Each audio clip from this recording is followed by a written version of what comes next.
Kyle, do you want to give us a brief recap of what happened last week? Last week, on what's this called again? Heavey Wears the Crown. The party ended up leaving the tavern after being given a mission of some kind. I can't really remember. I was very drunk at the time. So we decided to head down to the Wolf Temple. We ended up having a great time there. Met some lovely wolves. Left there and went straight for the Mages College. After we got thrown out for barging in on a very young and impressionable wizard, we headed across the street to see everyone in the Temple of Aetius, where they realized they were not welcome. Following this, they got thrown out once again, and decided to head back to the blacksmiths, and essentially didn't really get a lot done. But now they're heading out with the clues of where the mystery comes from the missing bodies. And the young mage that has suspiciously disappeared after the passing of his mother. And as for the shoes, we still have yet to find out. I'm going to introduce you to a mechanic just now. This seems like a good time to do this. Kyle, you've earned yourself what the D&D Beyond character sheet now calls heroic inspiration. Oh. Woohoo! So I'm just going to, because D&D rules have changed a little bit. No, it's fine. So yeah, give yourself, if you click to activate the heroic inspiration button on your sheet. Woohoo! It means that any roll from now until whenever you use that is a d20 roll, like, so to attack, to do an ability check, you can force yourself to have advantage, or you can force out disadvantage to make it a normal roll, using that, if you like. That is a good thing to have with my rolls. Yeah, well, it's in my little kind of rule sheet thing, but now it's probably just a good time to mention it. I don't know, Megan, if you do this, if it's been done differently in games that you're in, but like, I reward inspiration almost exclusively for like role playing. Yeah. Yeah, so like if you're playing your character well, even if it's not necessarily like the best possible action, but it's what your character would do, and you sort of act that way, or you just do things in character that I like, you're liable to get yourself a little inspiration, and that was an example of that. So that's how inspiration works. You all now know that. But yeah, does anyone think there was anything missed out there? Anything you want to bring up? No, I think we're good. There was a lot missed out, but meh. Okay. Yeah, I think you got all the points. You guys were literally leaving the tavern at the end of the last game, so like no time has passed, and where you were heading out directly towards where the bodies went missing. Is that right? Yes. Okay. Let me just make sure this map. Megan, are you bringing Molly with you? Yeah. Sweet. I assumed so, but I just wanted to check. Why would you not have Molly with you? Yeah, so you guys head out into this sort of surrounding landscape around Blackwell. Most of you have travelled lands like this before. It's relatively rugged, sort of almost like Scottish Highlands, outer Norway type, sort of like snowy, rugged, rocky, difficult to traverse via wagon or on wheels if you're not using the sort of relatively well-maintained roads. To get off the beaten path, away from the town towards these supposed heretic graves, you have to spend a little bit of time travelling through the forest.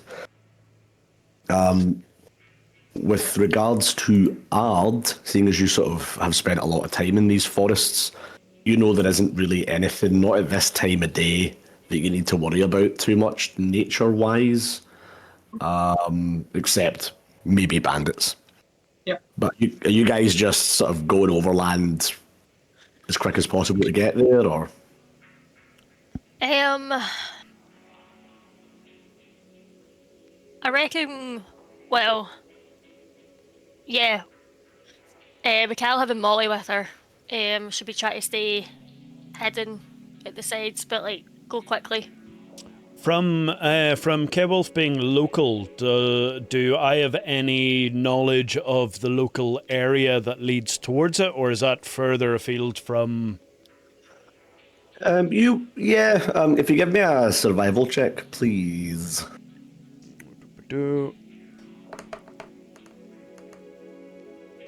11. 11.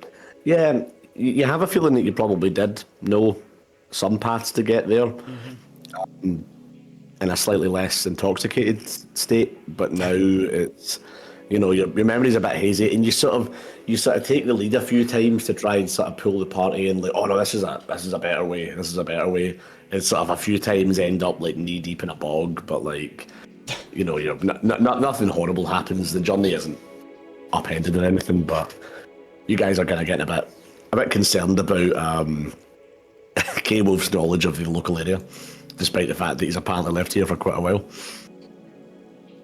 Okay, so after a couple of hours, then you despite a couple of blunders on the way there, you do actually manage to end up just outside. Oh, need to change the map over. The area known as the Heretic Graveyard. So it's a sort of small clearing in the middle of the woods with a sort of ruined, mossy stone wall, maybe only hip high, stretching all around its perimeter.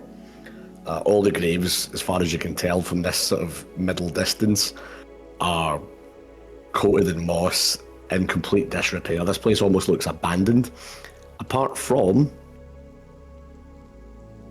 Do you guys see the screen changer? Yep. Perfect. Apart from what can only be described as sort of hyena-like dogs, very sort of horrible, ratty-looking, sort of mangy dogs with large sort of overpronounced shoulders. You know how hyenas look very front-heavy.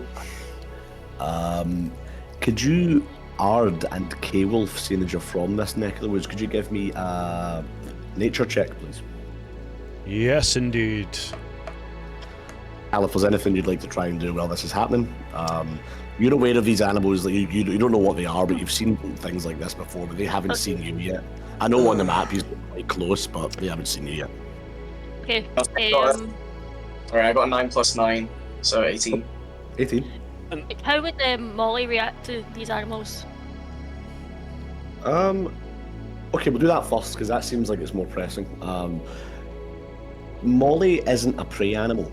Molly doesn't really tend to feel like, you see these animals that aren't normally prey, things like capybaras and stuff that are quite chill around basically everything. And sloths are quite chill around basically everything because nothing really goes for them. Molly has that benefit of being a sort of, a herbivore, a sort of macro herbivore in a land where no one kills and eats them. So Molly's pretty chill.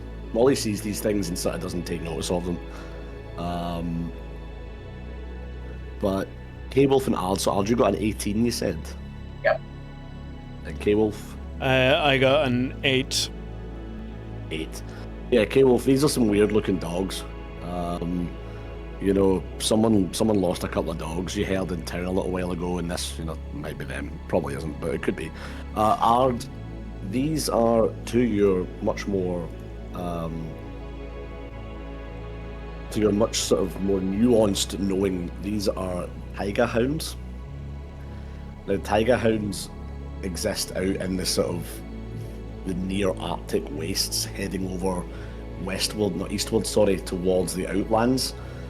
These are scavenger animals, and as much as they move around in packs about this size, anywhere between 3 and 7, this looks like a bunch of scavenger animals that have come here because likely something, if your evidence is to be believed, there might have been dead bodies or dead body parts left around. These animals aren't fighters, first and foremost. They don't hunt. And with your knowledge, you would know that it's possible to scare these animals away without violence. Possible. Can I do so? How do you want to try and do that? I want to see if there's any like rocks on the ground and pick one up and You're going to throw a rock at one of them. yeah. On. Okay. Just before he does that, I notice him picking up the rock and about to throw it, and I attempt to actually sort of go up closer, but knowingly sort of try and coerce it to come over and interact with it to see if it's friendly or not. Okay, so you I'm not going to make you roll initiative for this, but we're going to do a little bit of common sense roleplay just to see what to happen here. Ald, are you gonna you're pretty sold on throwing a rock at one of these things? I would like to change my mind and lob it at K-Wolf, and in hopes that his squeal, if I hit him, will scare them away, but also deter him from getting fucking closer.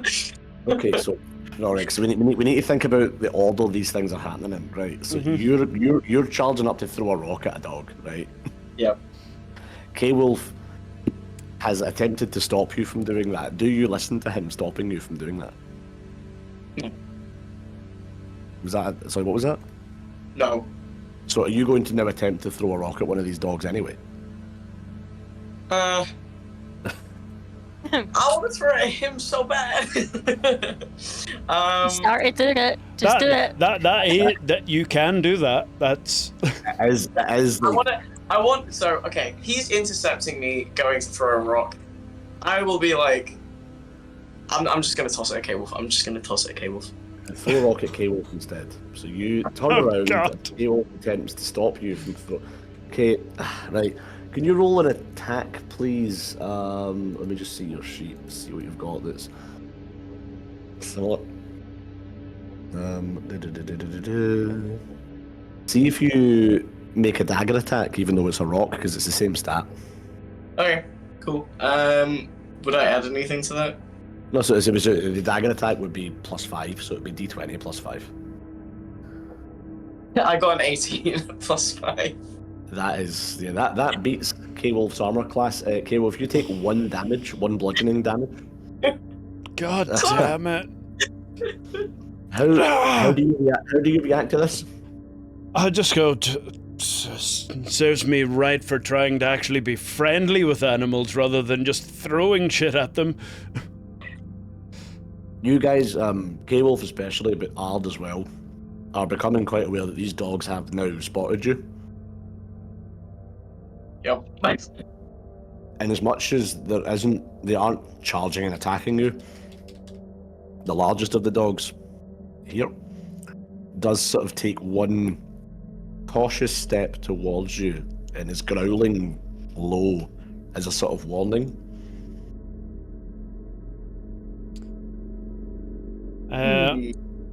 I perceive that and sort of turn around and just go, yeah, this might not be a good idea. Let's see if we can get another route round here. Can I ignore that and use one of my shifting abilities? Wild shape, yeah. Yeah. Mhm. Is there something similar to that? Can I just become a bear? Is that on your max CR is 1?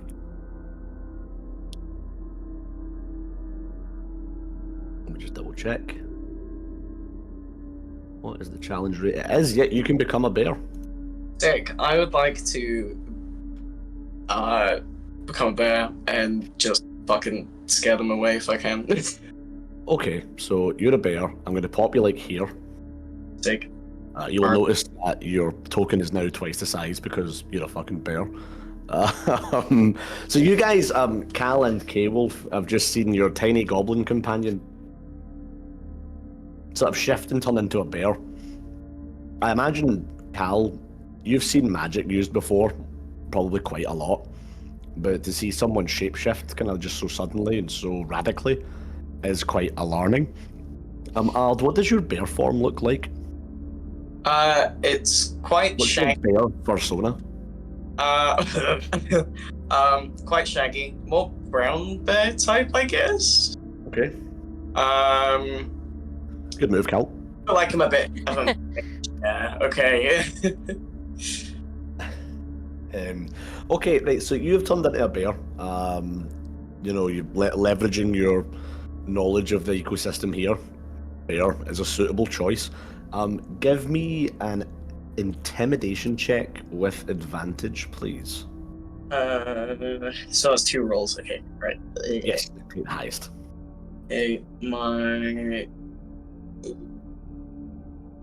Cool. I got a 6 and a 19, but I'll pick for sorry, a 6 and a 16, and I'll what's plus 3? 19. Sorry, that's what I meant. It's alright, don't worry about it. I know there's a lot of concepts getting chucked about here, so like, you know, again, these things take time to learn. Yeah. Much to everyone else in the party's surprise, just because of how Ard has sort of handled himself up until now, this actually works incredibly well. And with a sort of like a yelp, the hounds all begin sort of running out and away from the graveyard, leaving you here with complete free reign over your time scene. Okay. I would like Cal's to gonna- immediately back. What was that, sorry? I want to change back immediately. Okay. Oh, no, I made you too small there. There we go. And you're back. Sick. Sorry, carry on. Yes, Cal, please. Cal is going to approach Ard with caution, and like kind of arms around, like she had her kind of arms like kind of around Molly, like back to Molly, but like arms kind of stretched out as if to be like, whoa, you know, when you stand back and be like, what the fuck just happened? And she's going to approach Ard like kind of slowly and be like, how does a small one become not so small? I would like to be coughing, spluttering, and just turn around as if nothing happened, and I'm just like, instinct, and shrug as I do so. Sorry, I missed that word. What? I turn around to you and I shrug and I say instinct. Ah, okay. Again, she just squints her big eye at you and just says, I'll be keeping my eye on you, and walks slowly back to Molly. Yep. You squint with one eye, just like... Yep. Okay, right, so you guys now have complete free reign of this area. Okay, Wolf, what are you off doing? I notice a large tomb up to our left-hand side that has a seal on it. It feels familiar, so I decide to have a look over at it and just investigate the tomb itself.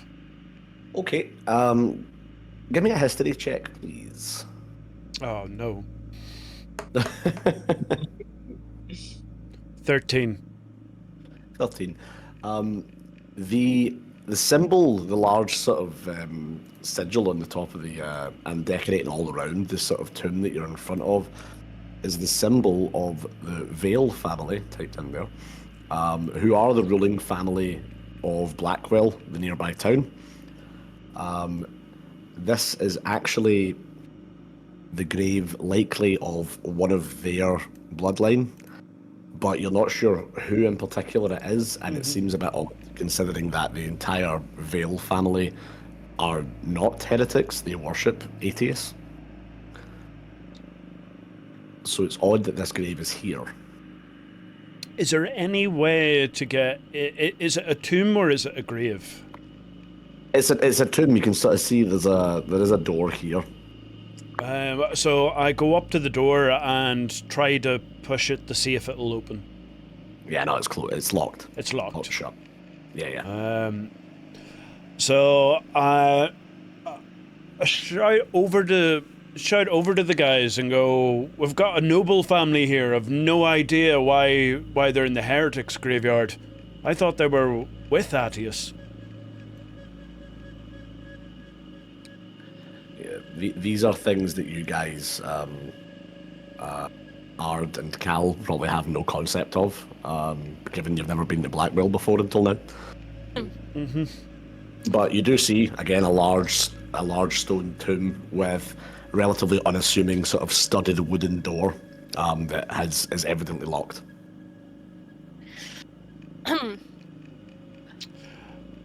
Milady, are you able to help with this locked door? Maybe a bit of brute force? She sort of blushes and then steps forward. I step Carry on. Cal's back. going to kind of like test the door a wee bit to see how much pressure she's going to put on. Like if it's going to be a wee shoulder bump or if it's going to be like a running kick. Can she feel if it's like a solid sort of like how solid the door is behind it? Yeah, well, this I imagine is something that you've done before.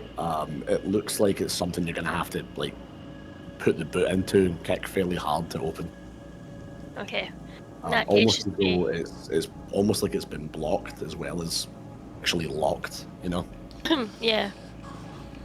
In that case, she's going to take a wee step back and she is going to run and high kick Xena warrior princess style, just straight through that if she can.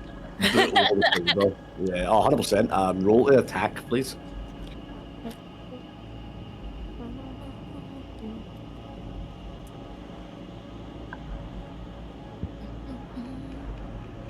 $14.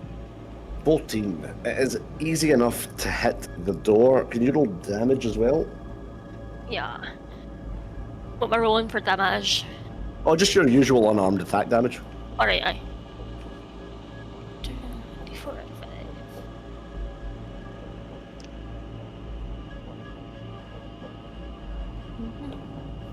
Oh, full points. 9.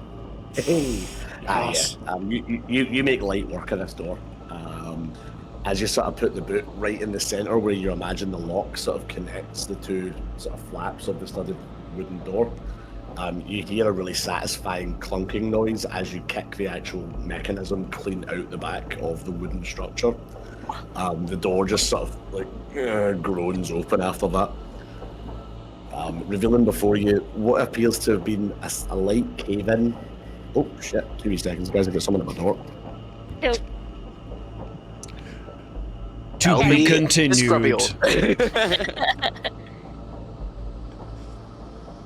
Hello.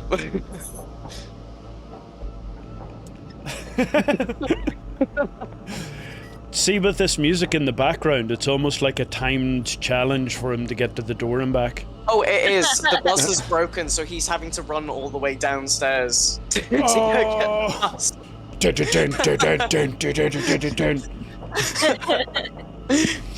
Yeah, that's why he was chaotically running around in the background. What do you think's in the tomb? Fat ass penis. It might be a bit decrepit by now. Your mum. Okay. Okay. My mum. Our mothers. Theodore's in there. That's where he is. Oh yeah, he was dropping off a body to a graveyard. Was that the? It would have been the heretics' graveyard. Yeah, I think so. I believe, yeah. It was at some random graveyard. There's one other large building in this that I'm quite curious about. Curious about that one. What about that, folks? Who is it? Oh, it was my food delivery getting here. I knew it was coming at some point, but I just didn't know when. Oh. Oh, I just charged up and down these stairs fast as fuck. This is fuck boy. With all the food. I know, that's me scanning for the rest of the fucking day. Right, where was I? Kick down door. Kick down door, yes. Yeah. So yeah, it appears after you kick down the door that some kind of, not a cave-in, that was the wrong word, but the structures inside that decorate the walls of this tomb that you're in appear to have over time sort of fallen over the door slightly. Oh, sorry. But again, Cal, you made quick work of just sort of kicking through these. They appear to be the mossy remains of old statues depicting likely people important to whoever's buried here. But it's difficult to tell at a glance exactly what they are. At the back of this sort of small crypt, there is a large, rotting wooden coffin. Above it, sitting a suit of armour on a sort of armour stand, so rusted at this point as to be practically useless in battle. But a large greatsword sort of clutched in the hands of the armour that appears to be still in usable condition.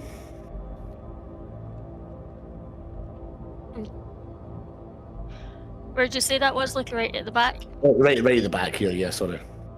Okay. Cal's got to go over and just inspect the whole suit of armour and sword, and got to try and yank the sword out of the suit of armour. Alright, okay. Yeah, like, so as you sort of reach towards the sword and manage to get your hands around it, you feel that the blade is still sharp, and as you sort of pull it lightly towards yourself, it could quite easily be taken out of the grasp. It's not held in by anything, it's just sort of decoratively placed beneath the hands of this armour. So you could quite easily just take it if you wanted. Okay, I'll lift it out. I'll turn round to K-Wolf and Ard and say, again, you like this the sword? It looks like it's still in good use. I want to go up and inspect the sword, just to see if I can notice anything about it, or if I know any history surrounding it, because I'm local. That'll be another history check then, Yep. please. I would No. also like to suggest that we possibly take it back to our little forge friend. Okay. Oh, yeah, Hobgoblin. you can- Fully agree. We should do that. Why do you want to take it back? Well, he might know some- but not now. No, not Yeah, right yeah, now, not right yeah. now. It'd be eventually we would. History check 7. I'm getting the real die.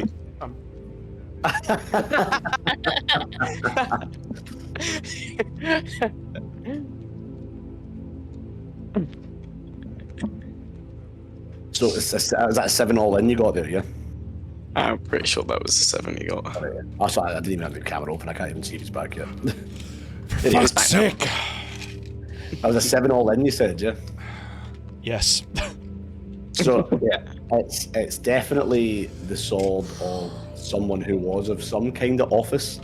You know, it's in your hands. It is a large greatsword, the type of weapon that even someone of you or Cal's strength would need 2 hands to swing comfortably. Something that's easily standing, sort of hilt to tip, about 6.5, 7 feet long. It's gargantuan in size. But other than its sort of embellishments and little bits of brass work on the crossguard and on the pommel, it's unremarkable. Besides its massive size. But you can't infer anything from it other than it obviously belonged to someone relatively important. I would like to suggest that we take a further look around everywhere, and when we plan on going back, we come back for the sword to take it back, just so we can find out if he might know anything about it. What's his name again? Who are we looking for? The Hobgoblin. Oh, Denrar. Yeah. Yeah. If you want to bring it back to him, you can. Well, we can take it right now and then Yeah, take it back as well. we've got the capacity, and we. so we should be Hold okay. on. There's Yeah. nothing stopping you guys from carrying this around with you. Okay, cool. That's what I was worried about because you said it was quite heavy. Oh no! It's large, but functionally it's a great sword. It is a mundane great sword. Kyle, if you're carrying that, you can add it to your inventory. Yep. I'll take that and go to inventory.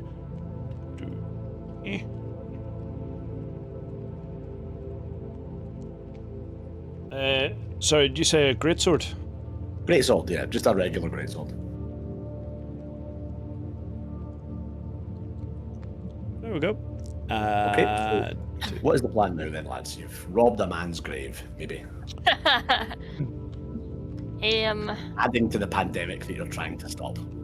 We need to move around. Well, to be a thief, to catch a thief, you have to know how to think like a thief. So to catch a grave robber, you need to know how to think like a grave robber. That's what we're doing. Just gonna start digging up graves. Can I have a last look around? Because I'm smaller. I don't know if I'll be able to find any things around there that you guys may have missed because you're so tall. Give me an investigation check, please, Ard. I got 14 plus 3. Yeah, you notice that as you're sort of digging around behind where the sort of, like, not altar, but where the armor stand and the sword were, behind the coffin, you do notice a particularly large rat, maybe about a foot long. Jesus. That almost comes out from the actual coffin itself in a sort of hole formed in its top left corner, or top right corner. It almost sort of pops out, it sees you and sort of scuttles back in.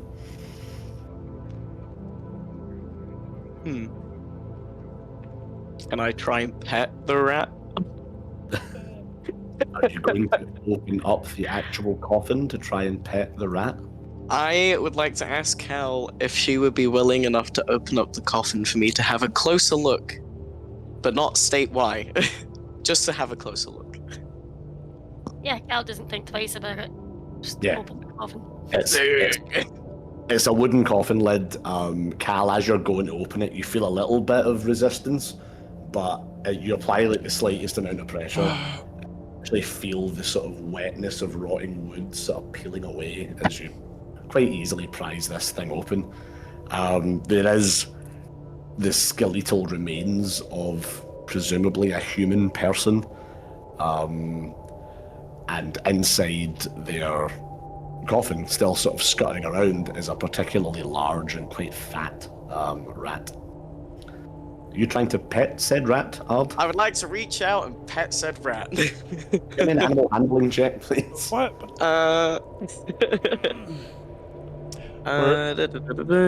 Wait, what was animal handling, did you say? Animal handling. I got 15 plus 6, so... You pet the giant rat. Sick. It seems it goes to move away from you and then stops, and you pet it a few times, and it scuttles off, attempts to scutter off. Nice. I'm gonna bring some seeds out of my pocket and just toss it, or whatever OE herby nom-noms. Go. Done. Okay. An excellent interaction between you and a large fat rat. Thank you. Just out of this is sort of out of roleplay thing. It's more a question about the game. If we know that someone has an ability that may work and we're not beside the person, can we say, why don't you just use this? You'd need to have sort of seen them using that ability before. Yeah. Also That's frightened what one. I was. That's what I was thinking. Yeah, that's what I was thinking. That's why I was just making sure, because I'm just in a. Yeah. If I do get that stuck in my head, then I'll just be like, oh, but I need to say it. I'm a no, little bit like. It's all good. It's okay to be slightly meta that way. Again, if you've seen another character doing something, but again, I'm not really a big fan of like other players sort of telling other players what they should do. I get that sometimes it's it can be optimal, but that's not point. Yes, that it. But good question. It's good to know. It's good to sort of make that clear. There also might be a reason that the player isn't doing it. Yeah. As well. People, Like, especially people with spells, your spells are limited resources and stuff. So it's one of those things. But it's not some unforgivable sin. But I'd rather not go down that road. That's absolutely cool. I would like to further inspect the body. I feel like because I've lived in the woods for so long, I've probably seen a lot of animal corpses and stuff, and maybe some bodies about the place. So I feel like I'd be a little bit desensitized to that kind of stuff. What are you attempting to do? Like, I just want to see if there's any like clothing or anything inside the coffin that might like hint at what kind of person this person could have been. Okay. Give me an investigation check again, please. I got 11 plus 3. These are the clothes and the sort of now tarnished jewels and jewellery of what you can only assume are a noble human man who's likely from this area, but it's difficult to tell sort of anything else about the person. Their corpse is now skeletal rather than sort of rotting corpse, you know what I mean? I would like to loot whatever bangly jewelry crap is inside there. Okay. You after a little bit of labouring over pulling rings off of fingers and chains out from underneath heads, you managed to get up about a gold piece's worth of ruined jewellery. I would like to then follow Cal and be saying the words to find a grave robber, you gotta think like a grave robber. Mimicking what K-Wolf said to us earlier. turn around and look down and just kind of like sigh. I'd be like, These are I would love to have Theodore here right now, just freaking the fuck out. I'd sort of love the idea that it's more in a to find a grave robber, you have to think like a grave robber, meh, and just like putting all the bits and pieces in your wee pouch. Yeah. You do sort of now smell like, decades old corpse. Delightful. I can't tell I'm stinky enough as it is. I imagine you are. Okay, well, you sort of moved out the room first there, so we'll go back to you. What's on the agenda here? What's the plan? Yeah, as I'm making my way just over to this the biggest tomb, just wanting to read these tombstones and have a look at these 4 in particular. Yeah, those ones there. Yeah. And just want to see if I can notice anything that I recognize about them or see anything that is out of the ordinary. Are they cracked? Do they look like they've been tampered with? Make that a perception check if you're just having a look at these ones. Hold on, where are you? Perception. Oh, hold on. I'm gonna use my real die. Let's see how it goes. Yeah. 5. Perception is 5, so that is 9. 14. 14. As I said, sort of coming in, a lot of these graves are practically abandoned. It's actually they border on being completely illegible. Ones that even still have visible writing on them. However, what you do notice as you're sort of like poring over the details is that these central 2 here, the sort of packed mud below or dirt where the actual burial would have happened has been disturbed fairly recently, and someone in a sort of hasty attempt to cover up whatever they've been doing has sort of done a really bad job of resettling the ground. So as much as the graves, the markers don't look particularly well looked after, someone has been doing something here. Sort of shout out to the guys going, there's been something weird happening over here. There's some evidence of recent disturbances.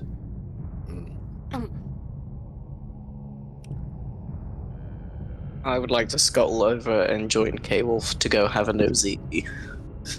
Okay. Can everybody just give me a perception check now? K-Wolf, you just do another one as well, please. I got a nat 20. Plus whatever. Sweet, yeah, the nat 20 is all that matters. Though. 17. 16. Yeah, so you guys all immediately start noticing things that K-Wolf's been talking about, particularly this grave here.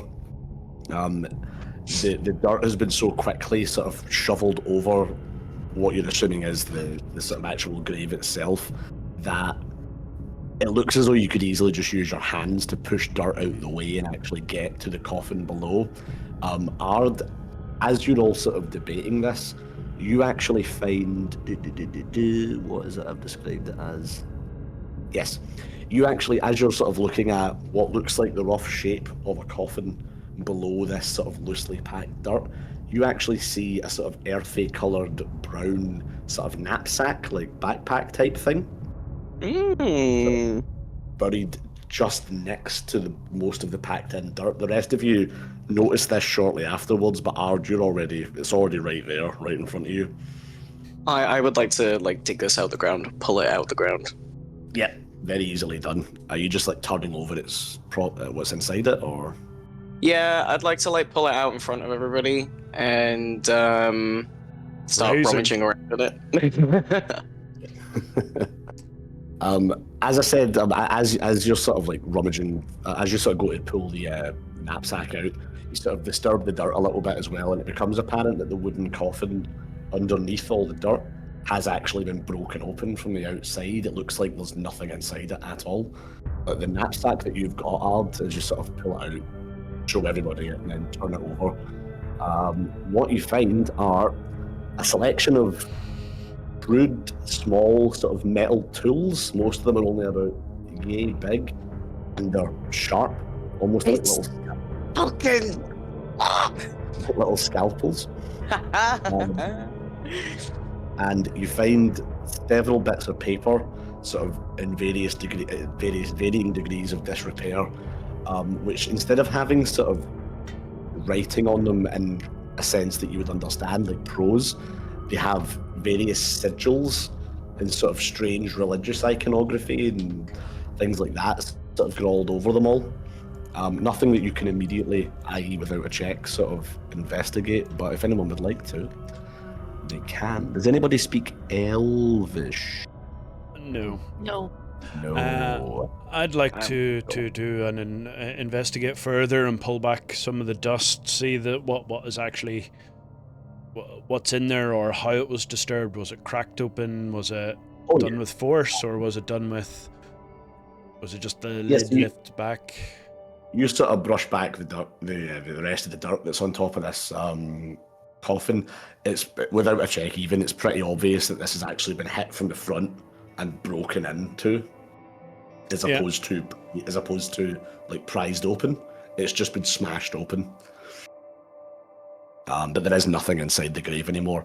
There is evidence that there was a body in here at some point, but it's not there anymore.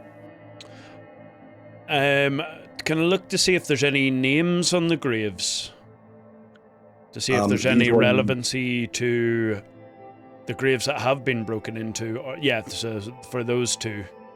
These are all illegible. The writing is long gone. You can get the impression from looking at the state of the actual stonework that these graves are old, likely older than your main suspect, and a lot older than this case. To sort of turn around and go, it doesn't really make sense that the graves this old are being disturbed if he's trying to bring someone back to life. Surely it should be fresh body parts that they would need.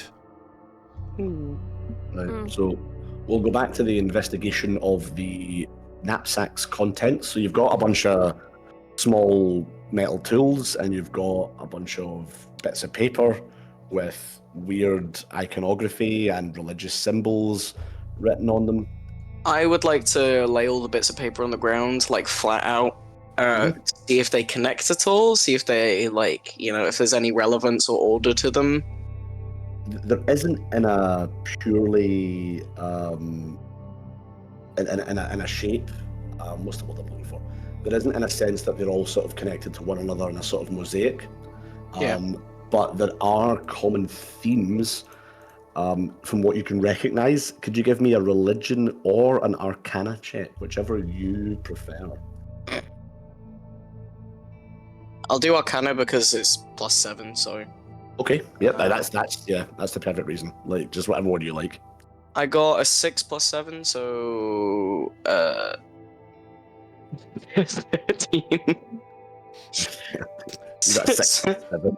Fuck. Counting. Yeah, I had flashbacks to that Counting stupid with idiot that was in Elliot. the pub the other day. So it's difficult to tell sort of straight away what the connection to all these things are. A lot of the religious significance is sort of lost on you. But what you do recognize, rather than sort of who these sigils are for, what you do recognize is their intent. It appears as though whoever was writing this wasn't attempting to write a resurrection spell or some sort of resuscitation spell, but they were in fact writing a spell for something called soul grafting, which is is to pull a soul from beyond death and sort of forcibly graft it to a body. As a druid, is that anything I know about? You you would be aware of it, right? Anyone that uses magic is aware of it, because soul grafting is like talking about it's almost comically evil. Yeah. Soul grafting is something people are roughly aware of, in the same way that people in the real world would know what you meant if you said demon summoning or demon worship. You know what I mean? It's almost comically understood. You wouldn't know as much as, say, an actual practitioner of like arcane magic, like a wizard. But to you, it's one of these, like, this is a perversion of life and death.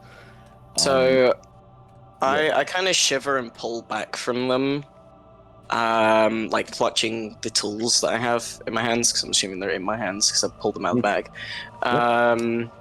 I would like to turn to Hal and K-Wolf and try to explain to them how bad this is, like that it's worse than what we think it is. I would like to say to them, it's not resurrection, it's worse, and let them react to that how they will. Yeah.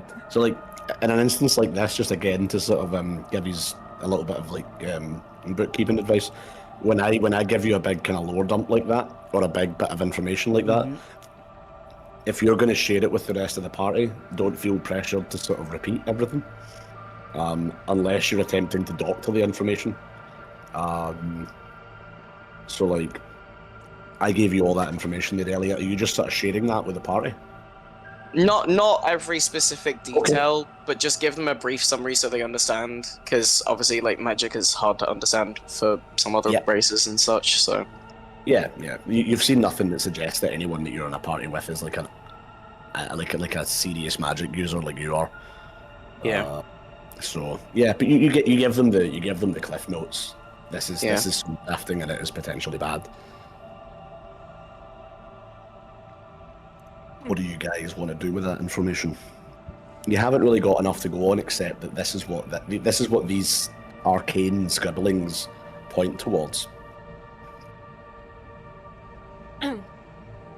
Cal's got to turn to Art and be like, with, like, you seem like you know a lot about this. Is there anyone you know that could give us more information on this? Do you have any, like... So, my first instinct is I'm thinking about the lady at the Wolf Temple, because I am very aware that she's also a druid, so... And she's a lot older than me from the looks of it, so I'm assuming that she probably knows something. So, I can't remember her name, but I would like to mutter her name to Cal. Wolfmaiden Kas. Oh. Cal's eye is going to go very big as if, Yeah. Yeah. I'm always gonna love that image. Just envelops the whole face. Just eye. Yeah. No other features. I feel like once we're finished up here, that should be our first port of call. So I want to nervously like pile up the papers again and just kind of like stuff them into one of my pockets. I also want to grab the tools and put them in my pockets too to inspect further later. Totally fair. Yep. Unless Can anyone wants these things for themselves, you are welcome to have them all. Are they for me? Can I have? Give to me. I also want to check further in the bag, like if there's any hidden pockets, any other stuff, like if there's anything else in the bag that might be useful, Okay. or anything on the bag. Yeah, give me another quick investigation check, please. I got 14 plus 3, so 17. Damn. So you notice that when you're sort of like now that you've not just picked the bag up and sort of like tipped it over and let everything out, you're having a sort of a fondle about. The bag is sort of damp to the touch, and you notice that you only feel that sensation when you touch the front of the bag, but not from the inside. And you realise there's another sort of buttoned up pocket on the inside of the bag, which when you sort of flick open, reveals another small stack of papers. I would like to pull out those papers. You have another small set of arcane sigils that you're welcome to attempt to discern if you'd like. I would like to do so. Another arcana check from you then, please.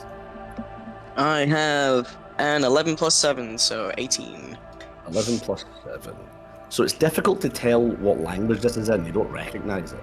But it is a script you've seen written before. Which means it's not something that relates to secret druidic that you actually understand.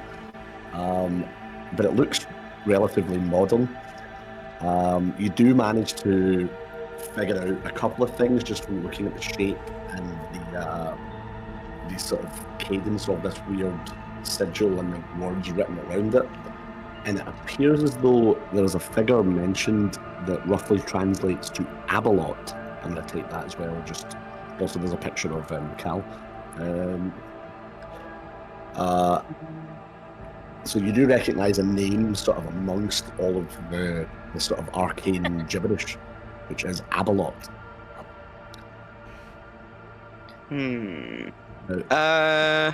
I would like to turn around to the other two, and basically explain what I've seen. I tell them the name, and I turn to K-Wolf and ask him if he's ever heard of it before, because obviously he's from around here, or he's been around here, so. That'll be a history check, buddy. Oh god, why is my history so bad? Because you're a fucking raging alky. 18. Yay! Physical dice, man. Yeah, Physical dice. I know. It's such a difference. Told you. So from what you can glean from the arcane sigils and such, Ard, this Abalot figure seems to be not so much the subject, more a sort of power source, as in like Abalot is a spirit or Abalot is some magical entity. You, on the other hand, K-Wolf, know who Abalot is quite well. As Abalot, only 50 years ago, was quite a notorious serial killer. Abalot was, well, he took, it's believed that a nearby mine called Riddleston Mine was long abandoned.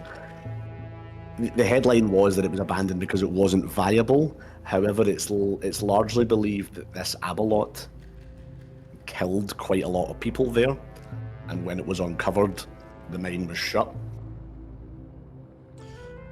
So at that point, I relay this information as soon as Abalot is mentioned, and sort of end up asking if I can have a look at those papers just in case anything comes to mind or sparks another memory. I would like to hand them over instantly. And you can go ahead and make either an Arcana or a Religion check, whichever you prefer, K-Wolf. Oh, bollocks, I'm shiting both. 8. Moving that way. 8. Yeah, this is a bunch of religious gibberish. With the sort of guidance that you now have, the sort of prior knowledge you now have to what you're reading, you can pick out when it says Abalot, even if you don't really understand the actual written text, but you don't get much else. So I'm just sort of saying, I think we've got to add another location to our list. Now, Abalot may have been supposedly abandoned for one reason, for not being viable, but I don't know. The rumors for around town whenever it did close were there was Abalot the serial killer. I would like to take the papers back to put them with the other ones I have and agree. So we'll hand them back. Thanks, bitch. You are aware that Riddleston Mine is not far from here, maybe half an hour on foot, in the opposite direction from Blackwell. I would suggest that we would probably check to see if this big tomb's open and then head on. Delightful. Okay. Is that agreeable with everyone else? Yep. I want to see You if on there's... board, Cal? Anything you want to do? No, Cal was just happy letting the other two lead. No problem. So you guys get up towards this large gravesite here. It's more of a sort of mausoleum almost in its sort of scale compared to the small sort of ornate one over here. In K-Wolf and Ard, and Cal as well, can you all give me history checks, please? Okay. You know, with my drinking problem, I'm terrible at history. Yeah. 8. I have an 18 plus 3. You've beat mine, so your insight will get a lot more than mine. I ended up at 16. 16, still good. Cal, this is a big grave thing. Where you come from and in your people's culture, having a large grave like this seems a little bit wasteful. Okay. You like to use your limited resources to build stuff that people use. And this whole area seems a little bit strange to you in general, to be honest. Ard and K-Wolf, given the location, this is a heretic gravesite. This large stone is likely atop a mass grave, and this would have been a gravesite for not only those who didn't worship Aetius, but the enemies of Aetius. People who were likely killed via execution, or people who died in war against the Order of Aetius. So you're likely standing atop the sort of marker of a large mass grave. Can we find a way in? There is a stone, almost sort of, 2 steps up to a large stone door. It doesn't look as though it's made to be opened. It almost looks as though the stone was put there to keep people out and not let anyone in at all. Can I have a run around to see if I can find any other entrance to the place? You can indeed. Probably isn't, but... No, even without an investigation check, it's pretty obvious to you that there are ways for rats and spiders and things like that to get in. I would like to turn around to Cal and kind of put my hand on her leg and ask her if she trusts me. Cal looks at you. It's the real character-defining moment here. I kind of look down at my feet and then I turn around to K-Wolf and I express that I feel as though there's only small entrances to get through, and I am aware that I may be able to get there, and if they would like to keep an eye whilst I maybe go have a nosy. K-Wolf is sort of there just going, yep, I'm all good, I've got my mead. You opened your can, but it didn't make any sound for me when you opened the can. Oh no! That defeated the point! The worst thing is, this isn't even a glass like test tube thing, so I can't get that. Do you know that really satisfying? Stick your finger in it. Stick your finger in it and like pop it No, out. it's plastic. It won't do it. Damn it, man. Sort of. Kind of.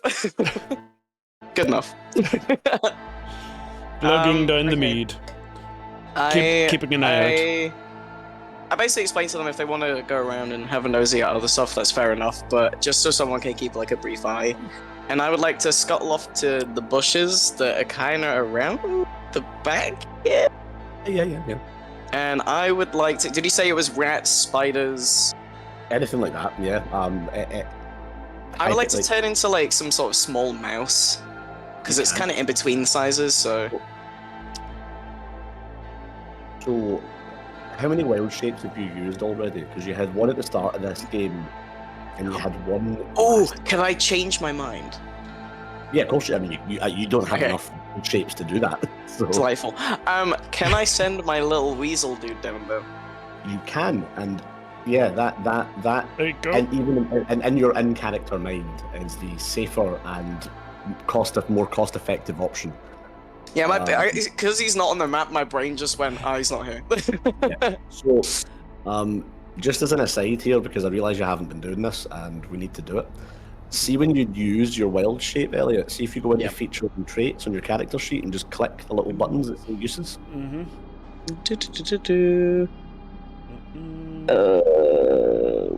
Yes. Yeah, so it just helps you keep track of how many you've spent. Because obviously, like, yeah, and the good thing is for this spell though, Find Familiar.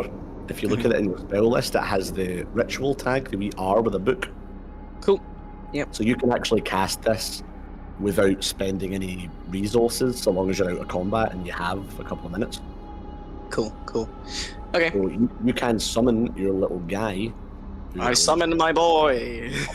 Fetch him now. Where is the here comes the boy. Hello, boy. Welcome. Welcome. Here he is. There he goes. You are also your boy does obey your every command, and etc. Your boy. Get in his ass. Sorry. Carry on. You can see through its eyes and hear what it hears if you want to. Yes. Okay. So I would like to repeatedly, like last time, send my little guy into whatever hole crevice thing is around this place. So you send him in to the hole. Yes. Okay. Can you make me a wisdom saving throw, please? Okay, this is where I get a 1, guys. Did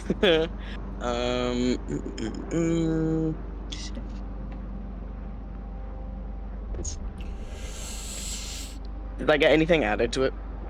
+6. +6. Okay. I have a 6 + 6, so 12. We're now going to introduce my personal favourite mechanic in this D&D campaign, which is your sanity points. Ah, yes.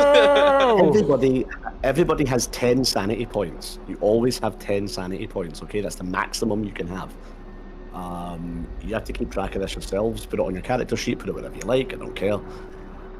You, Ard, now have 8 out of 10. You can regain these, don't worry about it, it's not the end of the world. But Okay. you send your lovely little weasel boy into this hole in a large sort of cracked stone structure, and as soon as it frees itself out the other side, it begins to fall about 60 feet or so, and its blow is softened by the mountain of rotting corpses that it lands on top of. Oh, nice. These Again. corpses have likely been here for hundreds of years, and the only thing sort of moving in this area, and you hear it quite acutely because of your now weasel senses, are the thousands of rats that live underneath these bodies and live inside of them. And you hear this horrific jittering and chattering as suddenly you see hundreds of rats just begin to emerge around you and sort of engulf the weasel. They're as- beatboxing to me. They're singing their songs to the people. As your weasel is eaten. No! Well, that's nice. Thanks, guys. I'm quitting the game. He's gone. You lose 2 sanity points, which doesn't have any mechanical effect yet. You're still completely sane. But it's plain to see for everybody that you are like visibly shaken by what you just saw and what you just witnessed. Like that wasn't easy to watch.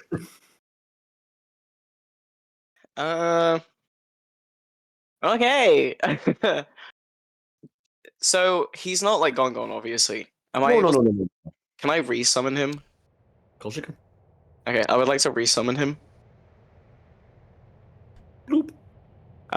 And I would like to see if he can find any other less falling entrances, or if he could just poke his head in the hole and not climb in. It looks as though all of these holes, all of these entrances lead to a massive pit that you fall into when you go into the room. Okay. And the hole has no natural light, so you can't see down to the bottom of the pit from up top. See that Arcana spell that I have? What? Sorry? Is that what was the spell that I had that did the light thing last time? Was it Starry Wisp?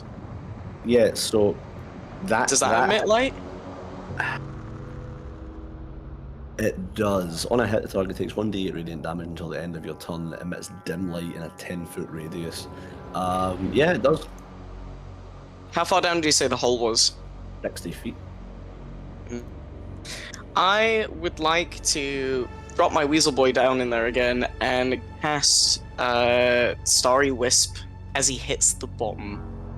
Okay. You cast Starry Wisp as he hits the bottom.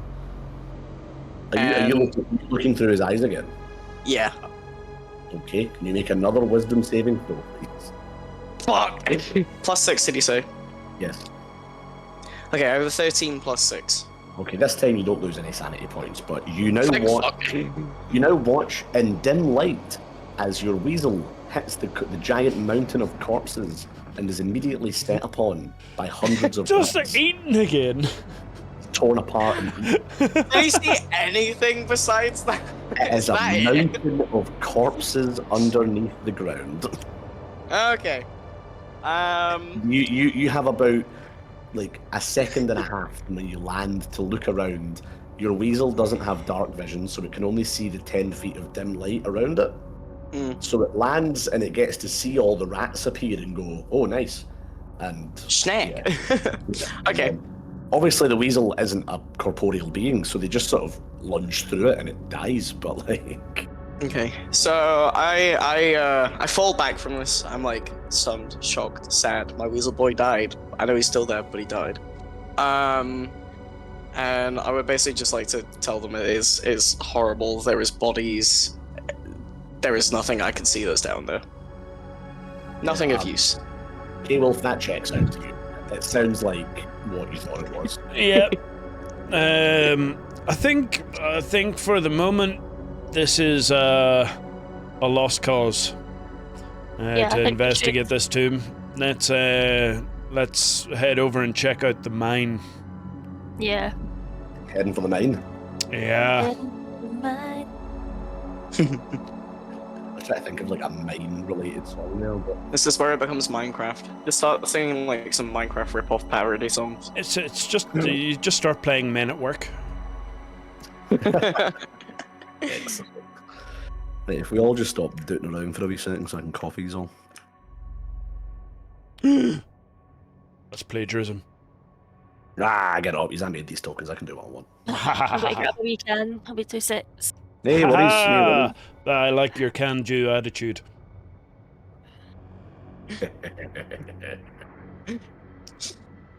See, the silence, the laughter, and the delay actually made me very happy there.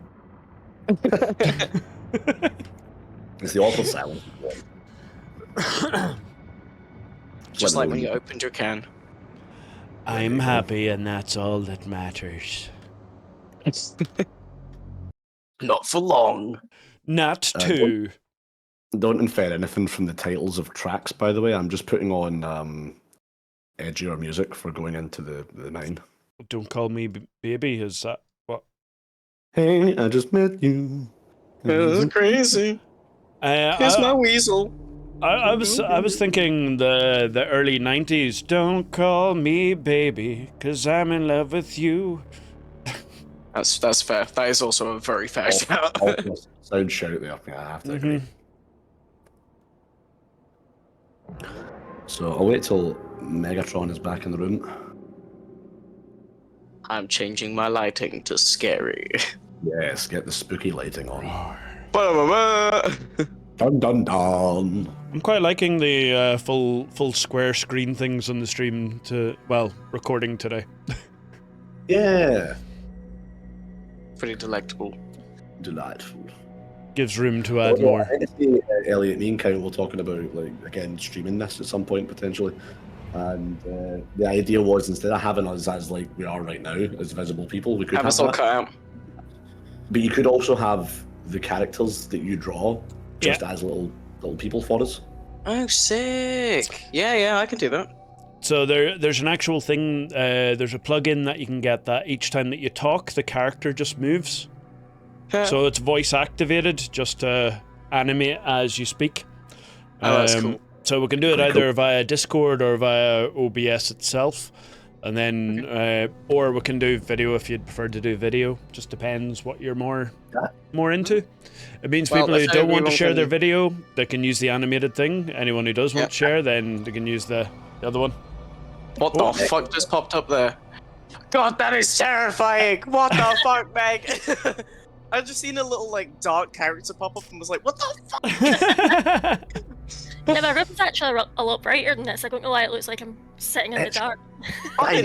Demons! I told you Avalot was coming, you bastards. You didn't listen to me. My cat's all black, so you can't see her. I was about to say, yeah, I think I can make out a vague cat shape there. Just the eyeballs glinting. No. The void. Ah. The child. Child. Right, a child. Just as an aside, I'm going to say this before we get into this dungeon. This dungeon is in total darkness. Oh no. Oh, perfect. When you go in, that is. There are lights on the map. They aren't there in your playing reality, so please ignore them. I have a quick question. See with the wild shaping things, how many times can I do that in a game? Is it just one? No, so see if you go onto your sheet and go to features and traits. I keep getting lost. I'm saying this from the PC version, so it might not be the same for yours, but it should. Okay.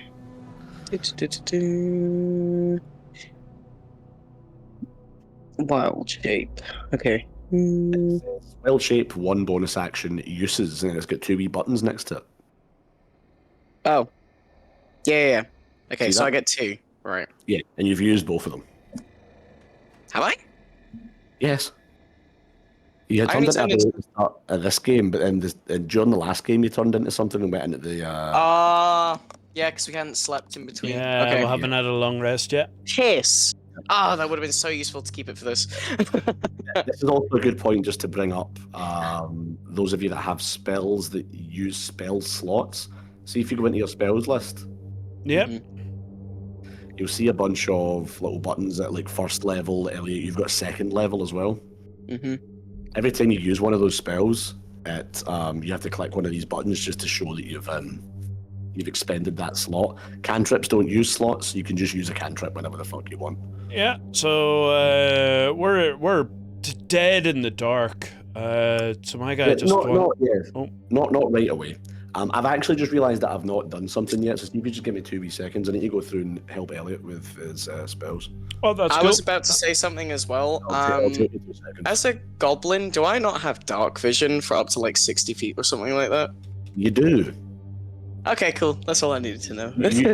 you can see dimly to a range of 60 feet. Well, I'll explain that when it becomes relevant, don't worry. I'm going to come through and help you with your spells in a Elliot, and then we'll get back to this. It'll only take me 5 minutes. Thanks, bitch. Is it a short rest, Elliot, before you get your wild shapes back? I think It's a long rest. Yeah, long rest. long- Okay. Yeah.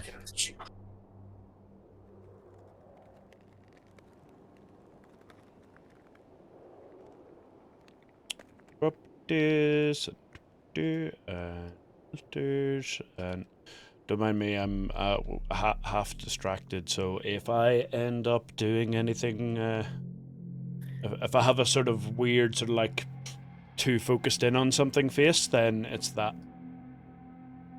Sorry, man. It just goes with your Irishness. Mm-hmm. Sort of just void of thought. Yeah. 200, there we go. And the right is 300, 400, 500, 600, 620. Go. Let's see. So top one's 300. 100. Oh.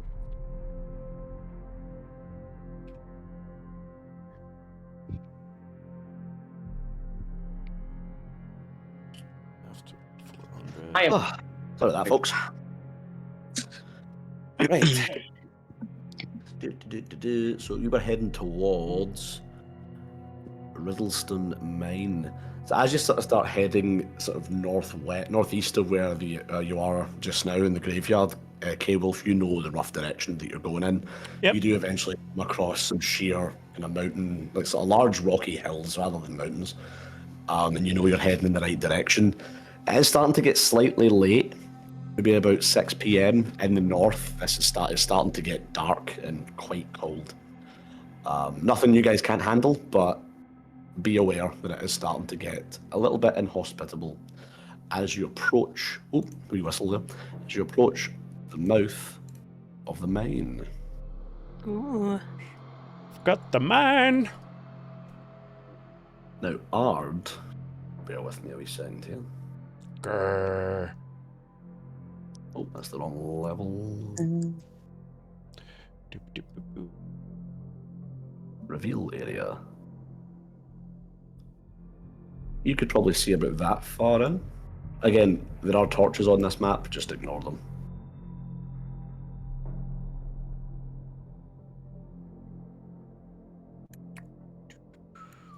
What do you guys want to do?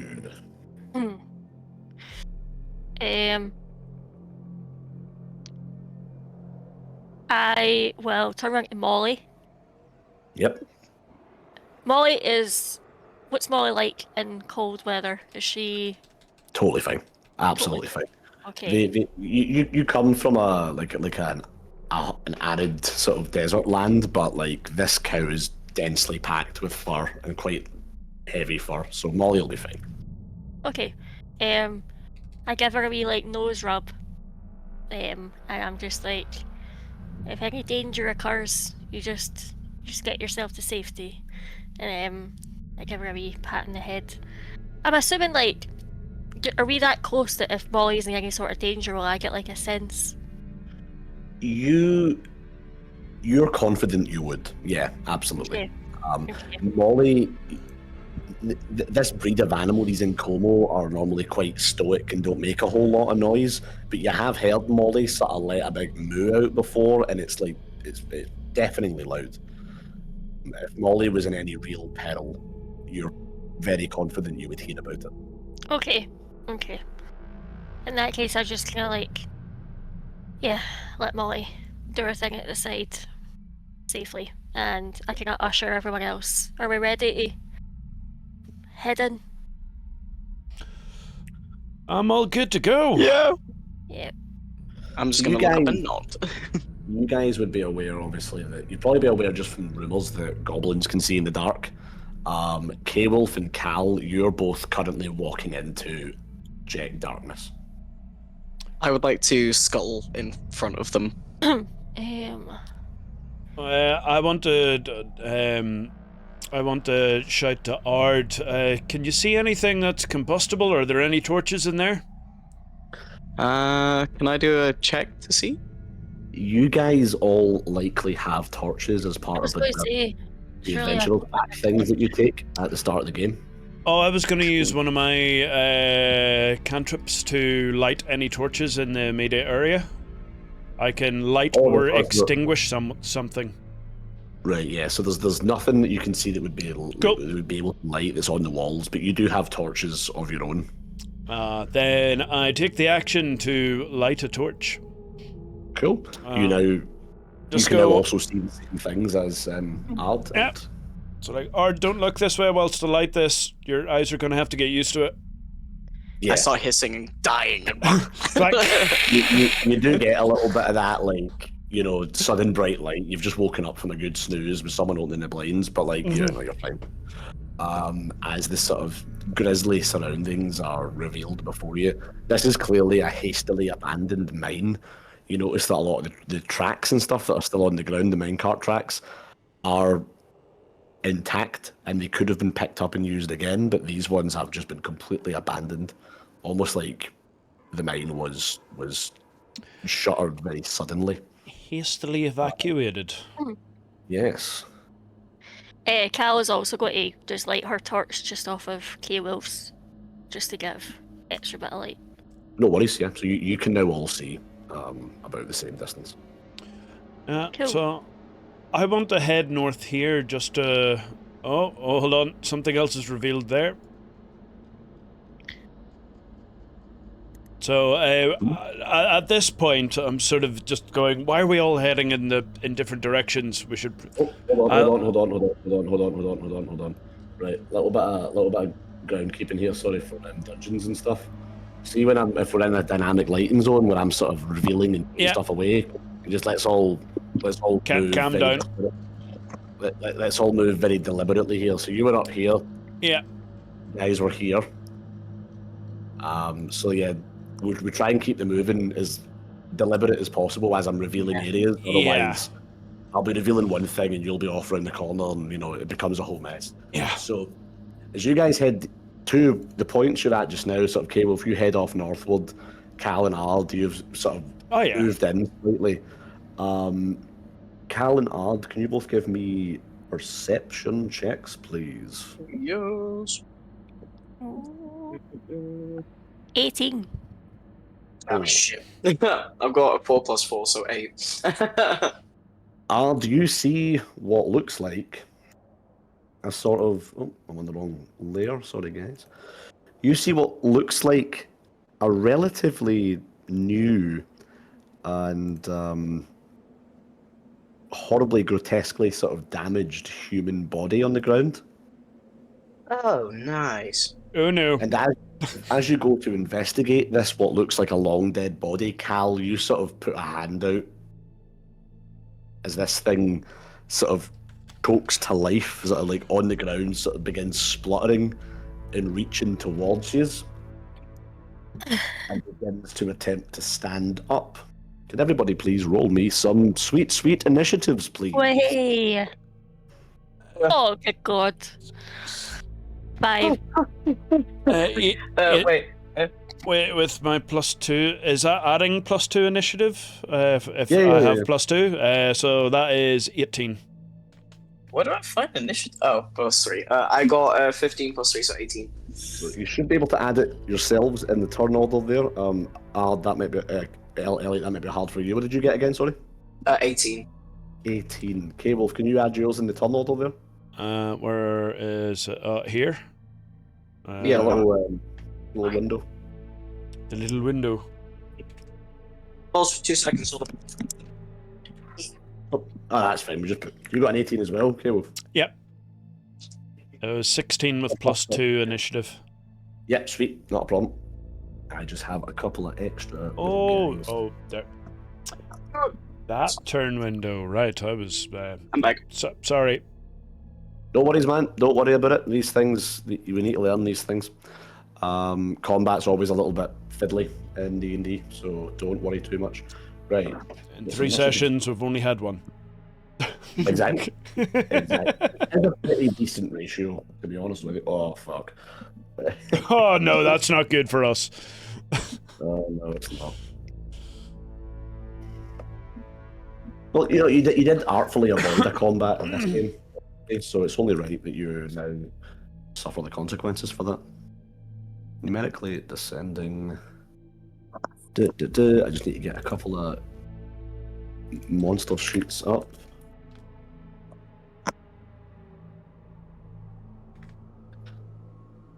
Where's Where some are of the Doritos? you enjoying your Doritos there, buddy? You know.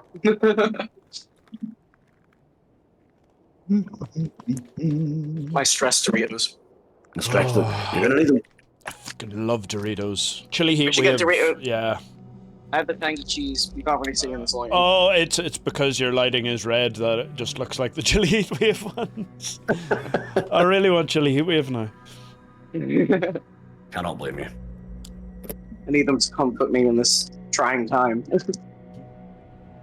Right, and then the last and most important part is changing over to combat music. Piss! Dun dun dun dun dun dun dun dun dun.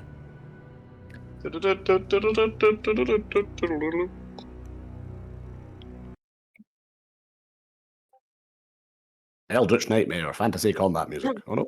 Oh, it looks like I've got one of those white lights in my room. I swear I haven't.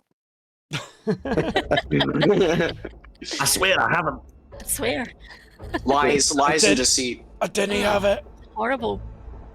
So thanks to Cal's quick thinking and being able to spot this monster just before it revealed itself, no one is going to take a surprise round here, so you can all count yourselves very... You can all Yes! thank Cal. Thanks, babes. Thanks, Cal. That, however, does not stop one of the monsters getting the jump on you. A similar disturbing corpse beast begins to charge No. towards K-Wolf. Ah, damn.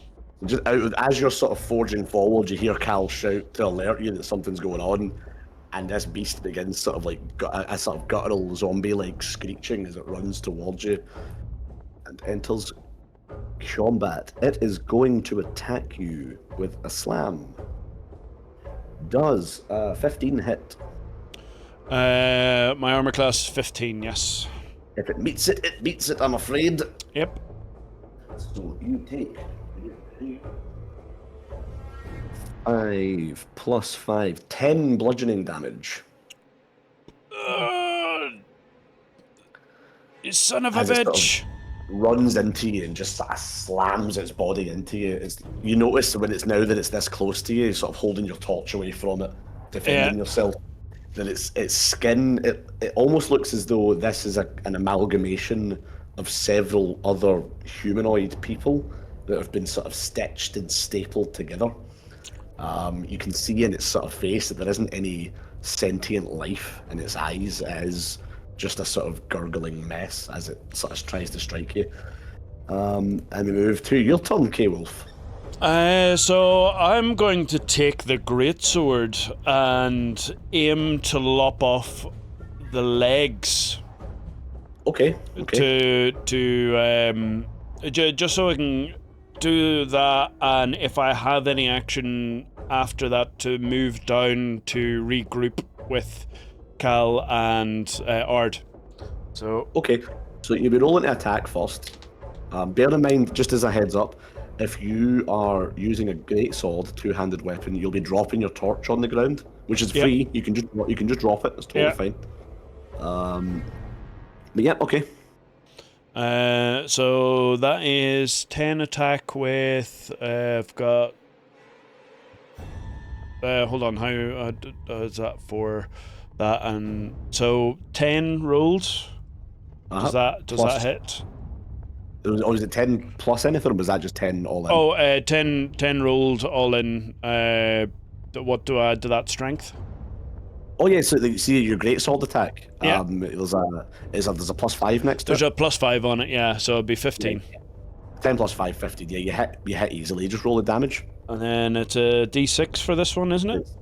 2d6 plus 3 if you're rolling it. Just roll your d6 twice. Hold on. Let me find my D6. Actually, I'm just going to use this for this one. On you go. Trust in D&D Beyond. There we go. 6. 6 all in, plus, Yeah. plus 3. Plus 3 strength. Yeah, so 6 plus 3, 9. You do hit this sort of horrible monstrosity quite easily.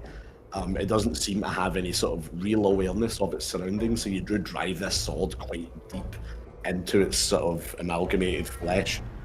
You haven't managed to sort of hamstring it or anything special like that, but you have wounded it quite severely. You would be able to move back, but you would risk taking an opportunity attack. Oh, let's see if there's any other actions that I can take before going. Actions in combat to weapon fighting. No, not with this sword. Oh, rage. I'm gonna rage. You can enter a rage as a bonus action. Enter that's a rage totally as a fine. bonus action. Yep, and that's end my fine. turn. And end your turn there, not a problem. Ard, Yes. what would you like to do? You can hear the sounds of fighting off where K-Wolf ran off, and it's fairly obvious to you that he's now in a fight with something. You can see it clearly with your dark vision, but you are currently being that there is a creature nearer you that is sort of bearing down on both you and Cal.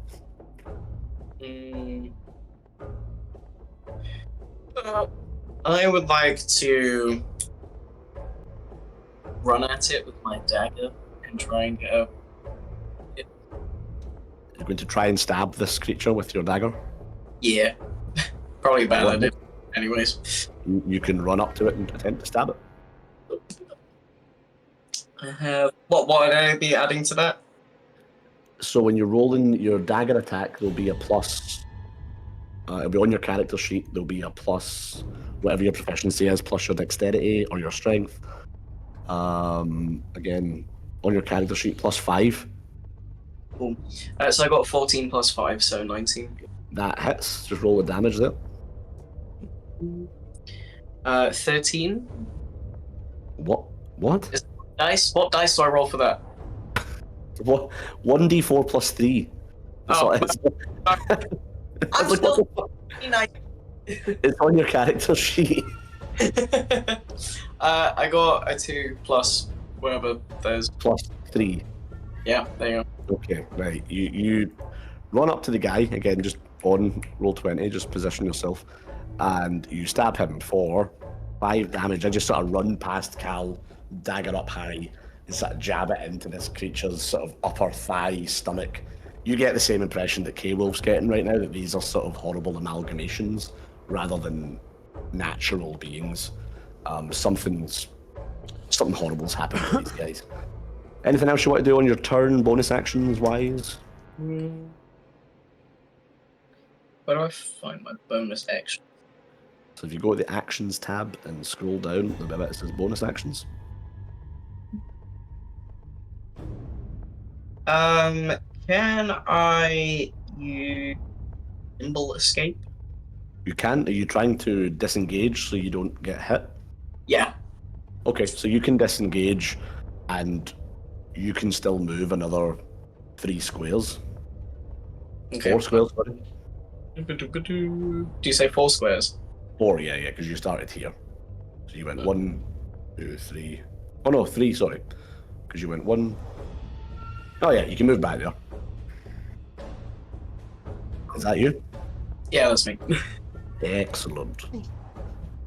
As you guys begin to hear similar guttural screeching from deeper in the mine,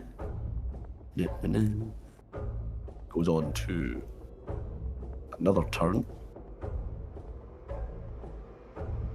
As another horrible sort of homunculus creature runs out of the darkness towards you Oh no. and ends its turn. The one that's been stabbed is going to sort of run towards its nearest target, which would be Cal. But hey, Get into likely the worst fist fight of his life. It's Right. gonna miss horrendously because I rolled a 2 plus 4. 6 doesn't hit you, I imagine. that's not a hit. It does not hit. I'm not surprised. So not fair. It runs up to you and sort of swings both arms at you a little bit wildly, and like you as an experienced fist fighter are just sort of step out of the way of it, like quite I would easily. imagine they just like hit off her, just be like, Yeah, you know what? Like that's also valid. You're just sort of like, what? Like, yeah, it's quite easy for you just to sort of soak that entirely. No issues at all. Just laying the smack down. Nothing else on his turn. K-Wolf, you rather worryingly hear some screaming from deeper in the dungeon. From which direction? Past the one that I'm fighting, or the one that's coming our way? I'm about to show you, don't worry. Oh no. As you hear screaming coming from behind the one that you're currently fighting, and getting dangerously close. Ah, shit. You probably wouldn't have perfect line of sight on this guy right now, but you would be aware of it. I would hear it. Yeah. You would know that another one's coming. And I'm shouting, guys, they're multiplying. Yeah, totally. Yeah, that's fine. He has nothing to do on his turn because he's slow as fuck. Cal, it is your turn to lay a beat down. so I was just going to be staring down this wee guy, just in front of her.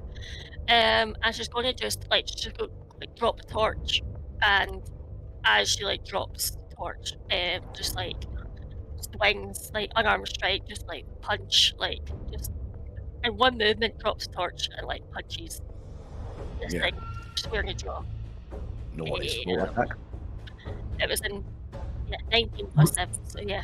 Yeah, that's easily.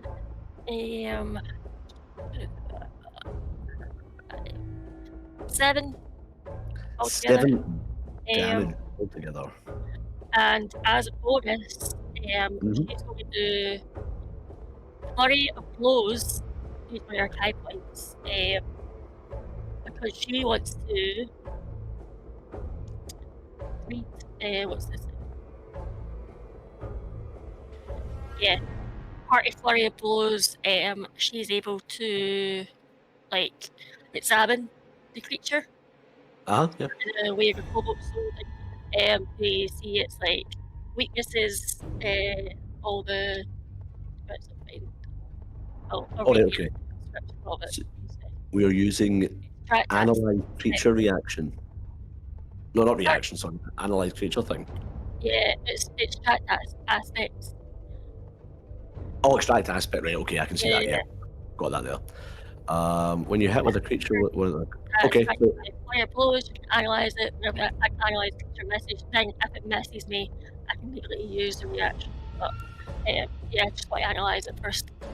Okay, that's good. So you need to hit it with an attack granted by your flurry of blows. So we use flurry of blows. Yeah. And then you get to analyze it.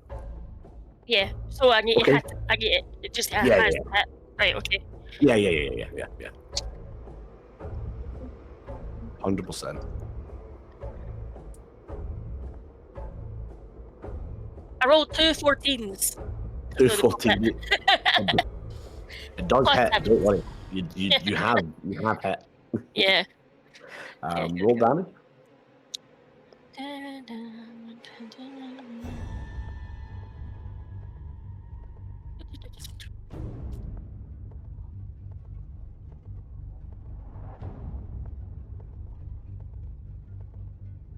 You don't add the modifier, do you?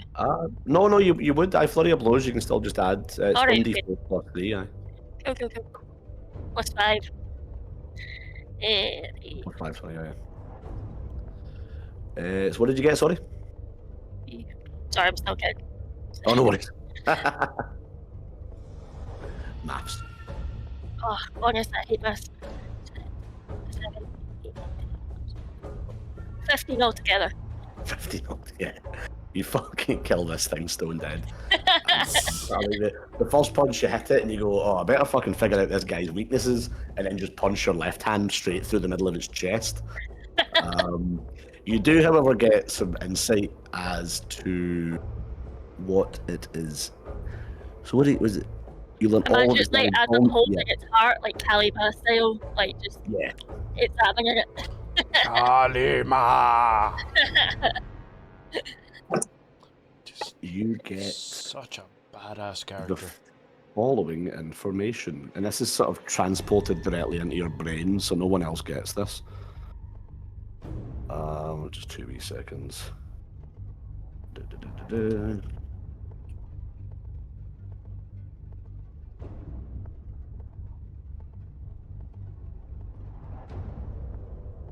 See that in the general chat there? Mhm. Yep. So you now have that information sort of piped into your brain.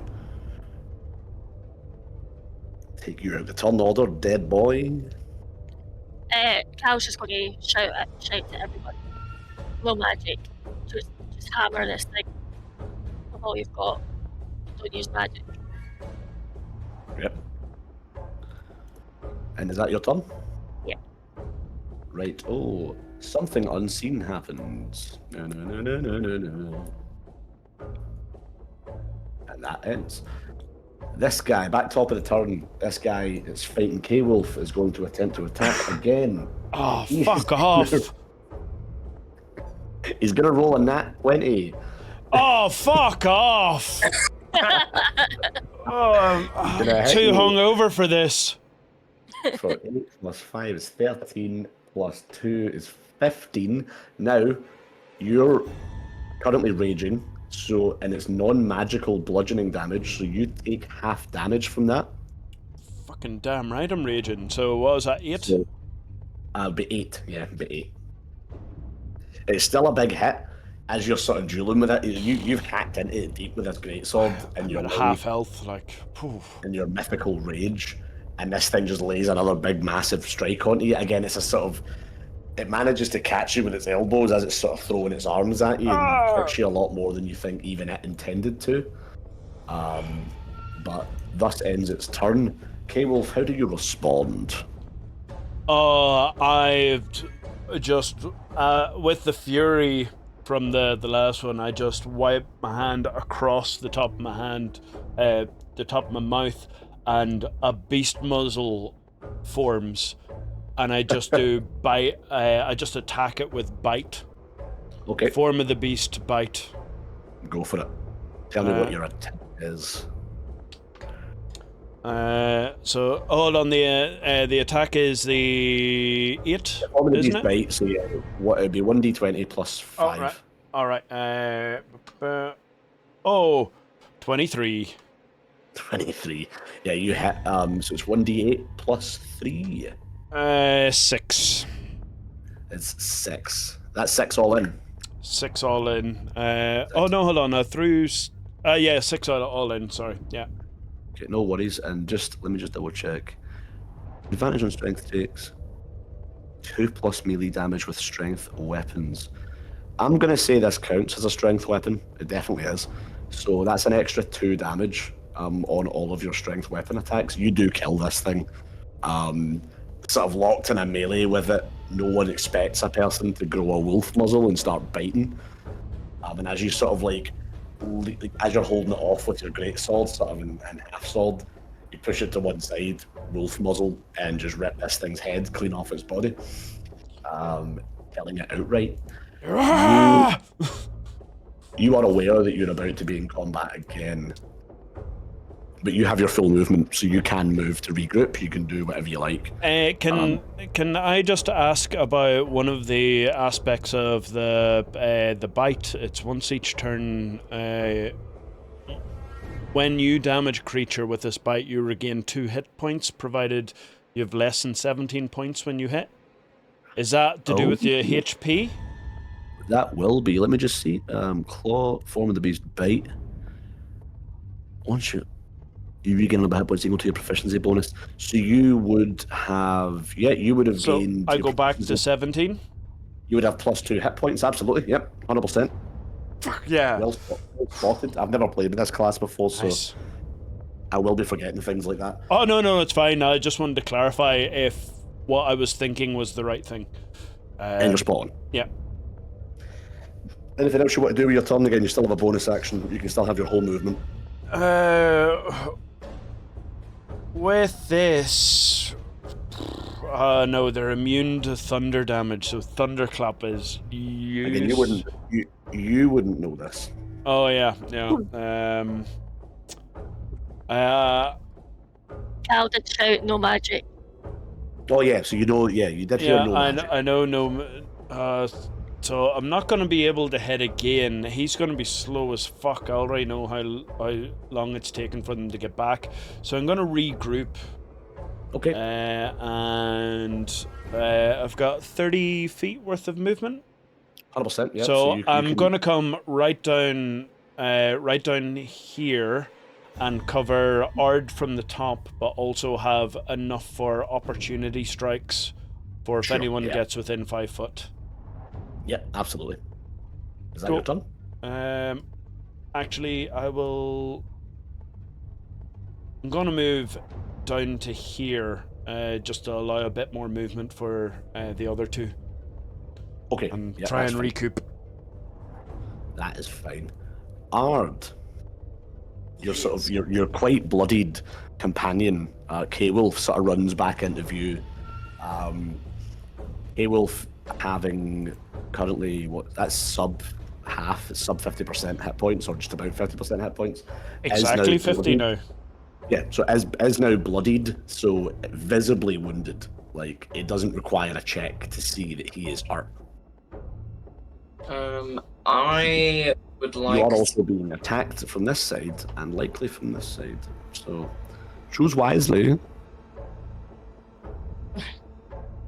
Am I able to use battle medic? What does it say? So it's I can use it as a utilize action. I can expend one use for healer's kit to tend to something within 5 feet of myself, and expend one of its HP dice. Something. I don't know. Fucking was. Okay, so you can effectively give Kyle 1d12 plus 2 health. Okay. If you want to do that. I would like to do that, please. Okay. So yeah, I think that means that you are Elliot. You roll the d12. Yep. Okay, so you go ahead. I got 10 plus 10.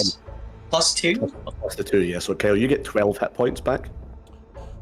As you sort of run, I imagine you're like running past Ard, sort of covered in blood, with a big wolf muzzle and a big greatsword in your hand. And Ard just starts throwing like lotions and shit on you as you run by. I'm just like, Ard's got a big fucking leaf covered in like Just smearing it over me. splash you with it as you run by. I'm sort of just slightly taken back by this and just like, what's happening? So like, You do sort of feel actually that feels weird good. Seeping into your skin. You're like, oh wait a minute, this is actually So like, not bad. oh, actually this might allow me to have another beer. Ard, you still have a bonus action. Anything else you want to do?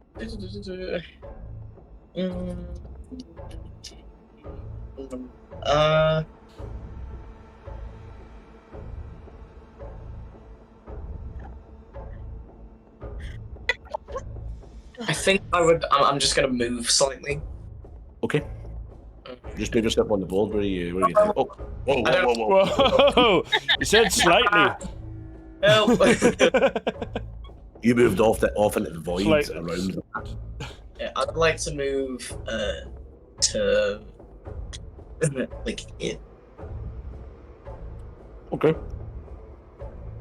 because I can't do any like weapon shit on them, can I? I can I shout over just to say keep close, so I It can wouldn't watch be- your back. I think if Ard's already kind of committed to the Cool. move. No worries. So, is that us? Mhm. Right-o. This aptly named gentleman down here is going to continue charging. And is going to hit Ard. Opportunity attack. Hold on a moment. I have to see the exact wording of Sentinel, because I don't... Does the creature that's attacking have to be within 5 feet of you, or does your ally? Oh yeah, that's. I'm just having a look just now. When a creature within 5 feet of you, so the creature's within 5 feet, Yeah. so you can opportunity attack straight away. Go Yeah, ahead. opportunity attack. So I'm throwing what for this? Depends what you want to attack. Is it the great sword? Is it your bite? Oh right, yeah, I want to do bite. Oh no, It's yeah, bite. Okay, it's always a roll. It's always a d20 anyway for attack rolls. Cool. Roll the d20. Let me know if you hit. I want to know if you hit. That's what I mean to say. 14 and what's the bite one? Maybe +5. +5. Yeah. 14, 5, 19. That more than hits. Yeah. So just roll the damage. 1d8 +3 1d8 +2. 1d8 +5. 8. +5, 13. 13. Yeah. You you cut this guy down. Pretty handily.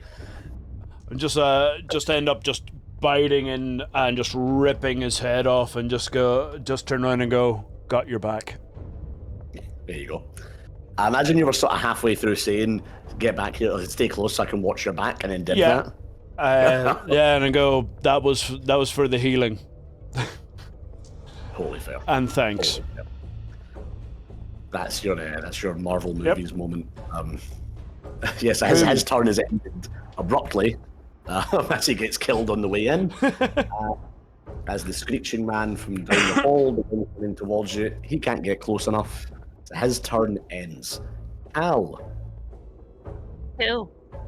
I'm assuming Al can't actually. Oh wait, it's here. Never mind. So yeah, Cal can see this guy now. She is going to just take a run and do exactly the same thing she did with the door. Just take a run and fly kick at this guy. Big boot right to the chest. Yeah. Totally fair.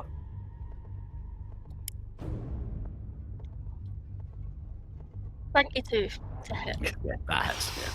Yeah. Yeah, these guys have got a single digit armor class, so Cool. 22 does hit by quite a big margin. Cool. And that's a 7. It's a 7. Damage. Excellent. As you sort of run up and put the boot right in this thing's chest, you sort of expect it to crumple and sort of hit the ground, but for whatever sort of horrible infernal magic is keeping this thing alive, you do sort of dig a big kick into this thing's chest, and it groans, but it stays standing, and looks as though it's still ready to fight you, albeit one of its sternums, because it's a sort of amalgamation of chest pieces, one of its sternums is clearly like caved in. Okay. It's suddenly very wheezy, but it can still fight. Hi. Just as she lands again, just going to try and take a big elbow into it's just elbowing in the guy. It's like a last probably go for that wee weak spot. Sure, 100%. Because you just get a free unarmed strike as a bonus action, don't you? Yeah. 100%. That is a 18. Yeah, it still hits. 7 again. 7 again, yeah. And you do sort of as you sort of land from the kick and see it still standing, just sort of push your elbow as hard as you can into this sort of cracked sternum, and you feel the sort of crack go deeper, almost like it hits something even more solid, like a spine. And as you sort of dig into it, the creature sort of falls back, and its component parts start to sort of break away from each other as it falls to the ground, quite obviously dead. Wait. Anything else you want to do on your turn? Considering that just came from that round here, I'll just move. Hold on, Sam. We're gonna move from. Shit, where was it? Was I here? Okay. Oh, no. I'm trying to remember where I was. All right, yeah. Yeah, that was the place. 20. You said diagonal look? Your diagonal is still 5 as far as I go. Okay. 30, 35, 40. Yep. I will give you a little bit of extra. I'm assuming you've got your torch. Yeah, I would have picked it up. Yeah, that's fine. I'm normally not this lenient, but fuck it, why not? You've got your torch. Anything else that you done?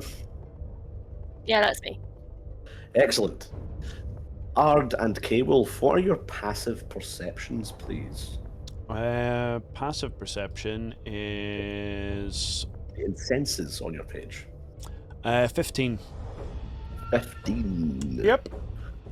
Right. I find mine. So there'll be a bit of senses where your dark vision and stuff is. Yeah, so my layout's a bit on my iPad. No, of course.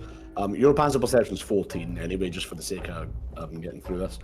So none of you see what is coming until it is too late. Shit. Ard. What the fuck? Oh shit! Oh, my sweet Ard. You take. Let me get this dice out, sorry. 4 plus 5 is 9, plus 2 is 11. You take 11 necrotic damage. And your We land. your strength score is reduced by 2. Great. Thanks, buddy. As out of the sort of out of the inky blackness of the mine before you, as you're sort of like adrenaline rush looking at all the dead bodies around you, trying to figure out what's going on, this inky black hand sort of reaches out towards you, Ard, and grabs a hold of your head and begins to try and sort of envelop you. It's sort of freezing, sort of feverish grasp, making you sort of feel immediately quite weak and tired as it sort of attempts to pull you into its sort of semi-corporeal body. It's easy to see now that it's sort of revealed itself.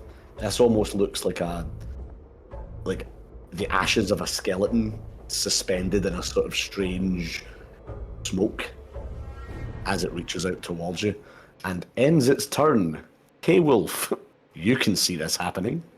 And I run up to the beast here, and I decide to do a bite.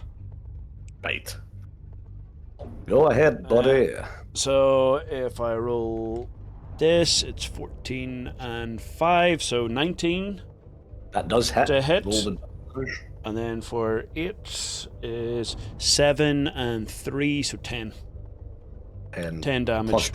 Plus 2 because you're raging. Plus 2, so yeah. 12. So 12. That's perfectly fine. You do feel as though you've made contact with this creature as you bite into it. The sort of bones suspended in the smoke move and are crushed and sort of ground to dust as you hit it. But it is still alive, and you get this horrible feeling that your sort of mundane, piercing attacks, the damage you're dealing isn't working as well as it should against this sort of ghostly, incorporeal creature. Yeah. But it is hurt. Anything else you want to do? Am I able to throw... I want to throw Ard away from the combat, but without dealing damage. I know that might be an action too far. I think that is an action too far here. Cool, no worries. Let's see, what can I do? Separately... No...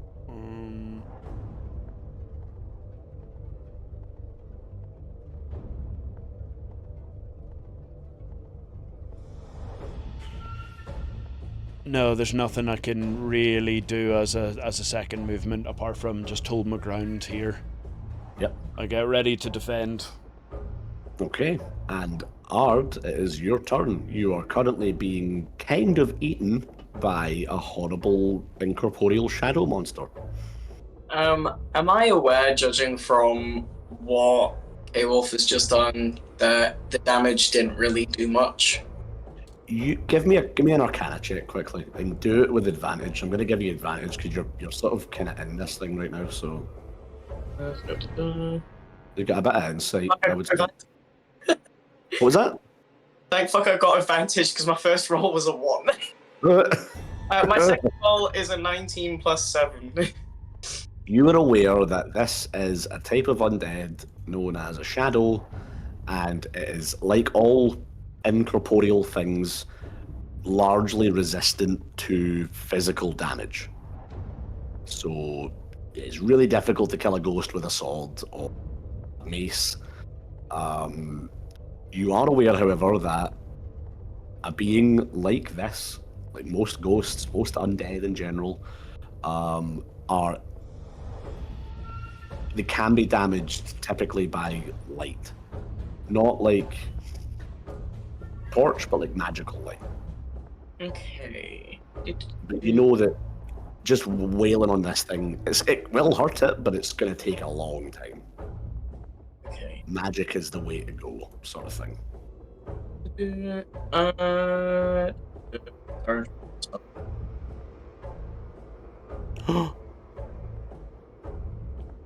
I am very aware of what Al said, but considering the situation, I am going to use some magic of some kind. Yeah, this is a different monster. Different class. This is a different little guy. Oh my god, where the fuck is my spells?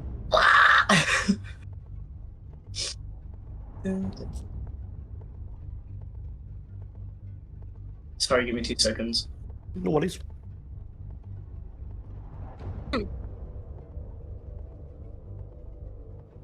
Why the fuck is it so hard to find things?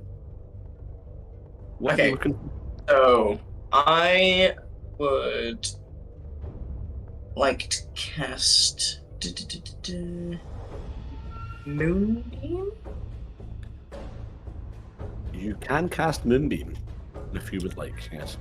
I would like to cast Moonbeam, please. 3-foot radius. Bonus for within range till spelling dim light falls in the cylinder. Oh, What area are you casting it upon? Directly in front of me, not in your direction, but at the creature. Moonbeam is a 5-foot radius, so it's only going to affect one thing, as far as I'm aware. I was hoping for that. Yeah, Would it not be a 5-foot radius around the center of the spell? Yeah, the center of the spell would be this guy, I'm assuming. Well, if that was it, would it not be every square 5 foot around 2 seconds. to the center of the spell itself? So you would need to cast one square behind in order to just get to. Oh no, you are right. Yeah, you're absolutely right. Yeah, Wait, what? it's not- Yeah, a 5-foot radius is 5 foot. Oh no, hold on a minute. Hold on a second. Would it not be 5 foot around where I am? Give me a second. Fucking hell. Right. Which that would mean Okay. if you had the measure. Everybody, shut the fuck up. Thank you. It covers 2x2 square. What the fuck? The rule. Okay, hold on a minute. So if you shoot Moonbeam, an enemy standing in a square with the area covered by Moonbeam be a single square. So give me the fucking response. Give me the response, lads. No, it seems to. Oh, what the fuck? Why is everyone measuring it on the line and not? 2 seconds, guys, because it's been a while since I've played D&D as well, and I'm forgetting. How many squares in a 5-foot grid does a 5-foot radius spell effect? That sounds like a rhyme. Yep. How much wood can a woodchuck chuck if a woodchuck chuck? Alternatively, you can use If this is like actually from like 5 foot from around the character, then every D&D game I've been in, I've been doing it wrong. Hold on a minute, so remind me, Meg, you've played D&D more recently than I have. How do you use Moonbeam? Because my assumption is that it's just one square gets nuked. Yeah, that's the way we do it. I mean, it's your game, so it's. No, I know, but this is the thing. Like, I need inference from someone who's played as well. Yeah, this is annoying because every time I look at if you look at what's flaming spear? Not flaming, that's flaming sphere. Is that a 5-foot radius?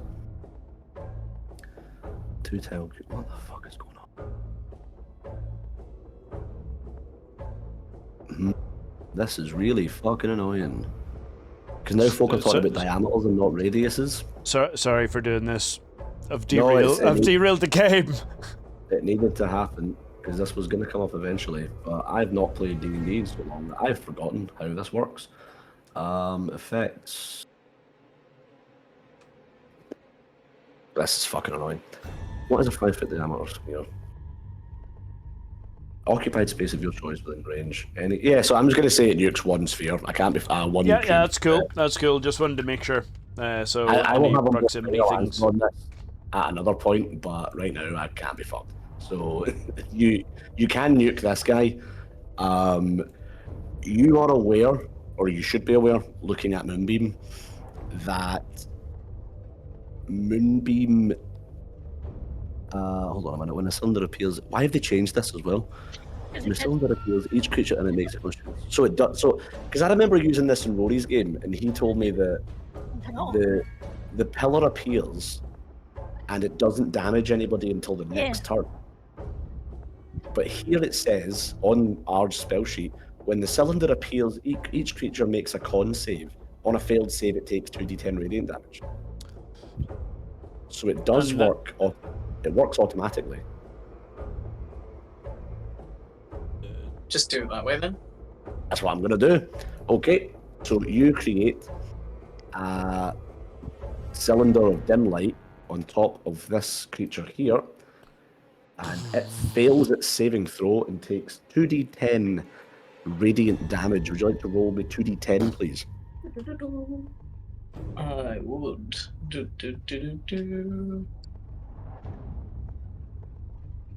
I got an 8 and 9. 8 and a 9. As you... Oh shit.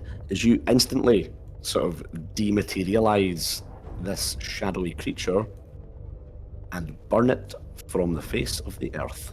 Ah, Felicia. Remember, make sure that you mark the used spell on your spell slots. Yep. As the moonbeam comes down, my lupine nature can't help but just howl at the point of when it sees it. It's like, oh! Oh. And you guys are left once again in the eerie silence of Riddleston Mine. I'm just trying to get the less driving music back on. Quiet you. Would Cal have heard any of that?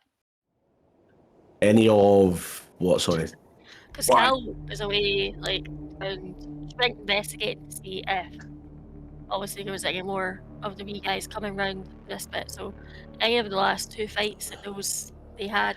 You probably would have been aware that they were still the combat was still happening. Yeah, as combat had started again when you sort of ran away in this direction. So you would be aware that something else was happening back down here.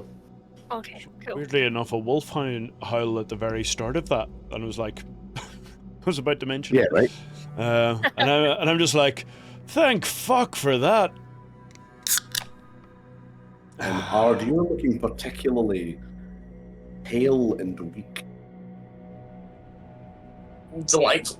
Can I use one of my little health kits? You can, yeah, absolutely. You can heal up. Against necrotic damage. Yeah. Yeah, like all the damage types are only exist for people that have resistances to them and stuff like that. Necrotic damage is just the same as any other type of damage, unless you're resistant to something else. So yeah, you can expend one use of a healer's kit to tend to a creature within 5 feet of yourself. So you can roll one of your HP dice, which is a D8, and add 2 to it. I got 6. I got 8. 8. So just add 8 health to your character. So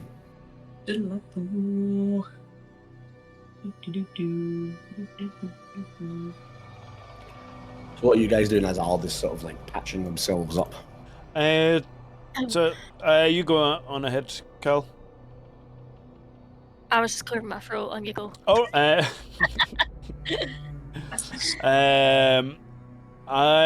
head to have a look at the corpses to see if I can notice or get any more insight on how they were made, or if there's anyone that I recognize that happens to be part of these. Okay, give me a medicine check first, please. That's 14 and what is my medicine? Plus 3, 17. Oh, no good. Sorry, 17. ignore me. Roll the dice. Yeah, it's alright. Yeah, you it's difficult to tell if you know any of these people just because of the state of disrepair the bodies were likely in when they were put together, and now that they've all been sort of battered to death again. There isn't really anything individually identifiable about the bodies, but what you can tell is that the techniques used to sort of put these bodies together are very indicative of a sort of a novice at the Mages College. They're using techniques that they may have begun to learn at some point, but never mastered. Yep. So you get a very strange feeling that your case might be leading you here. And this might be evidence against her for that. And whilst I just move down here and have a look around. No worries. So while you're doing that, what are you two doing? Al will probably. While those two are occupied, I think she's probably just going to have a wee look around the bodies that are up here. Just see. She's not looking for anything in particular. She's literally just investigating them because obviously they're weird. Like there's bodies put together. They're just. Yeah. She's looking to see what the fuck's going on with them, basically. No worries. You could probably infer, if you give me a medicine check again.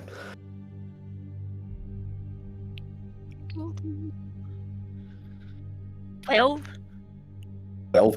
Again, there's nothing you can really sort of infer from these mangled corpses at this point. Like, there's a lot of really ugly dead people that have kind of been stapled together and stitched together quite hastily. They haven't really been maintained very well, but there's nothing you can really sort of glean from that. But the faces, are the faces like all? Is it all the one head, or have you got? No. A lot of them are sort of like, you can tell looking at the faces that some of them are really, really old, and are even slightly skeletal, and they've had flesh sort of grafted onto them. But there's never one that has a completely solid head.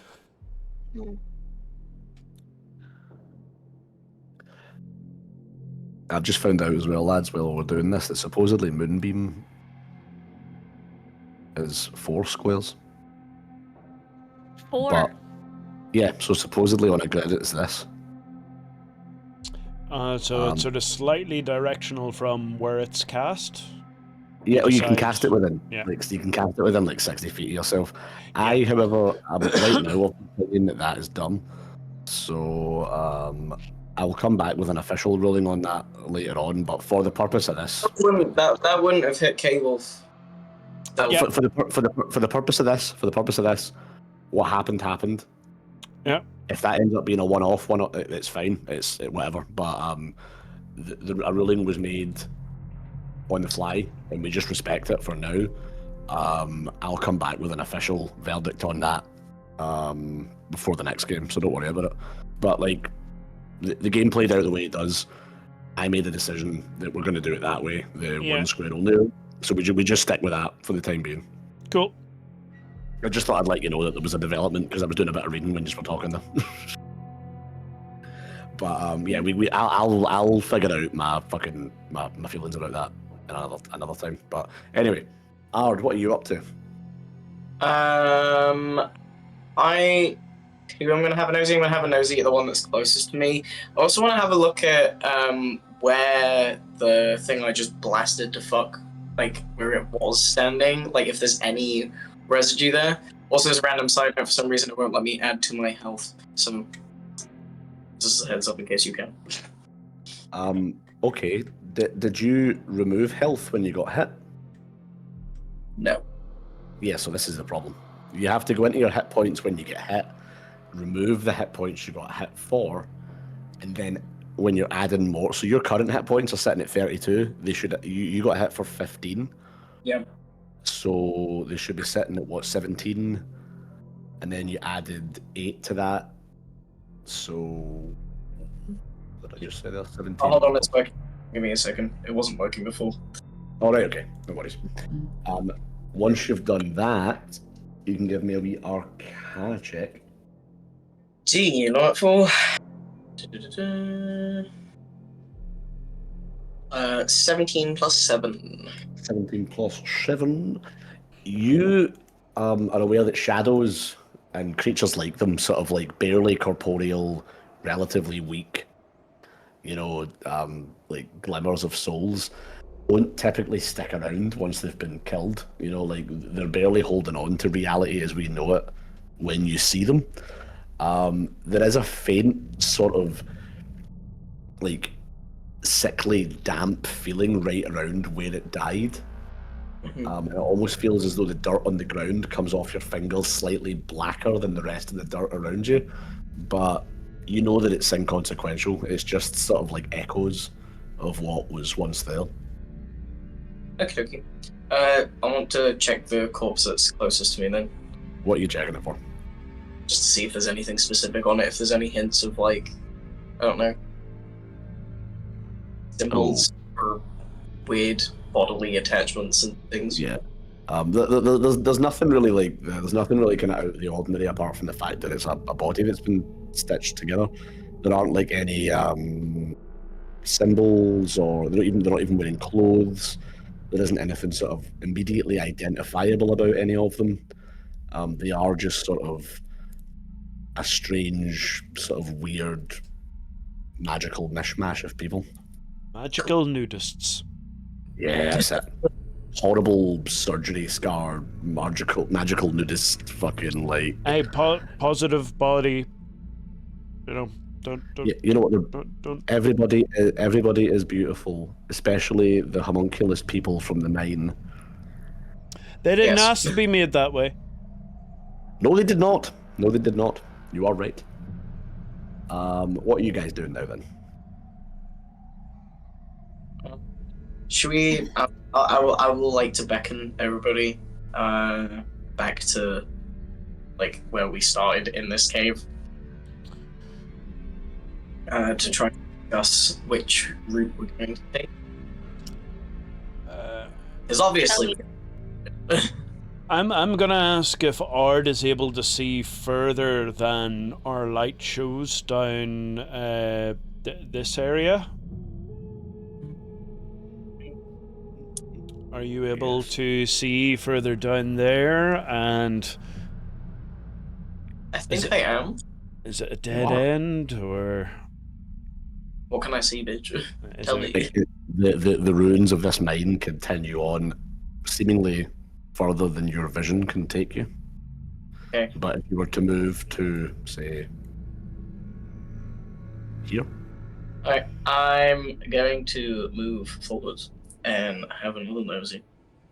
excellent. Okay, where is my reveal button? move forward accordingly? I'm just neatening up my lines here. So when you get to here, where you guys are just now, looking down southward from where K-Wolf and Ard are standing right now, there is a locked door. Heavily locked, evidently because of the large padlock holding this sort of bolt against the wall. But it's an unremarkable wooden, completely wooden with no windows and no sort of embellishments. Wooden door. I'm going to once again turn around to Cal and go, I think this is your specialty.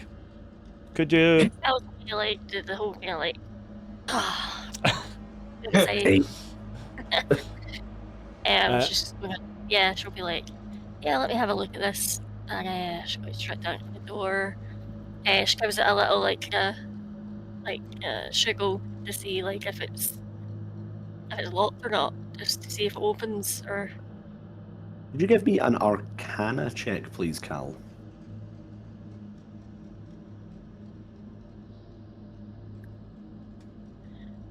"12." It's a door, all right. Nothing special about it. It's locked, and it's a door. Oh yeah, she wasn't checking to see if it was magic. It's just checking to see if it was locked or. No, yeah, and it's totally just a locked door. Yeah, it's locked. It feels sturdy, but not too sturdy for you. Okay, cool. In that case, then she is just going to give it a mighty like step back a bit and then just shove with her shoulder. Okay. Can you give me an athletics check, please? Yeah.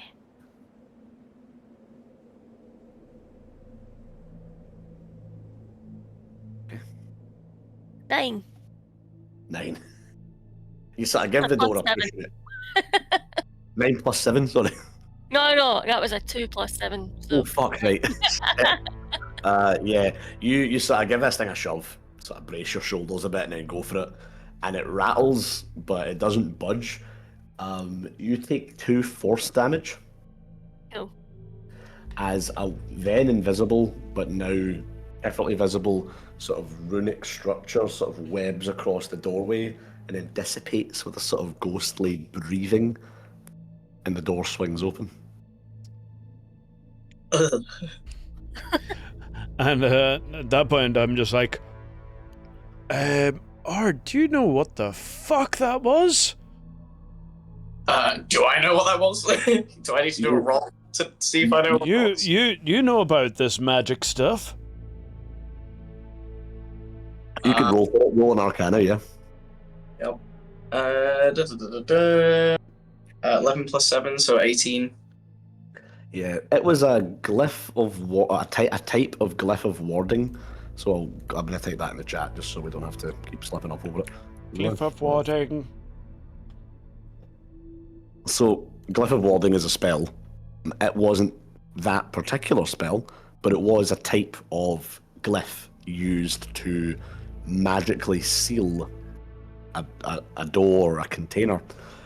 This one wasn't particularly strong because it appears as though Cal, in striking or attempting to open the door without dispelling the ward, has still managed to open it. Even if she does, even if she did get blown back a little bit, she has still opened the door. So it's more of a deterrent than a lock. Okay. Somebody's put this here because they don't want you going in here. Yeah. But the door is now open, so let me just quickly reveal. You step into a poorly maintained but clearly lived in kind of office-looking office-looking sort of room. You can see over in this corner here a footlocker and an unmade bed that has clearly been used recently. There is a small pot over here that's clearly is still hot, it's still warm to the touch. Clearly someone has been cooking in here recently. Shelves of empty potion bottles and wilted alchemical ingredients sort of lying around the corners of the room. You guys having a look around in here? Can I do a check to see if I know any of the potions and herbs and stuff that are around the place? Not a problem. Could you give me another Arcana check, please? Oh my god! Another... These Arcana checks happening today, lads. 18, please, thank you. 18. Oh. You find almost every bottle here is an empty potion of healing. And this guy, whoever it was, had a stockpile of potions of healing. Every single bottle, however, is empty. Right. As for alcohol ingredients, sorry, carry on. Sorry, can I go to the hot pot thing that's in the corner? Yeah. Oh, I want to check what's in there in case it's like a potion. It's empty, but it's still warm to the touch. Like, so it's been used. It's a large cast iron pot. It's obviously retained some of its heat from when it's been used last. But it's clearly someone. What? Is there any residue in it? Give me a survival check. Oh, I got an at 20. It's difficult to tell, but judging from the sort of stains in the iron at the bottom, it looks like he had some sort of stew, likely containing beef. Oh, sick. Sorry. What are we up to? Stuff that are around the place as well. I'm going to look to see which of the beds was. Can I tell what one was going to last slept in? Is it This one obvious? over here. This one is in a state of radical disrepair. It's clearly not been used at all. Okay. This one it still has relatively fresh sheets on it.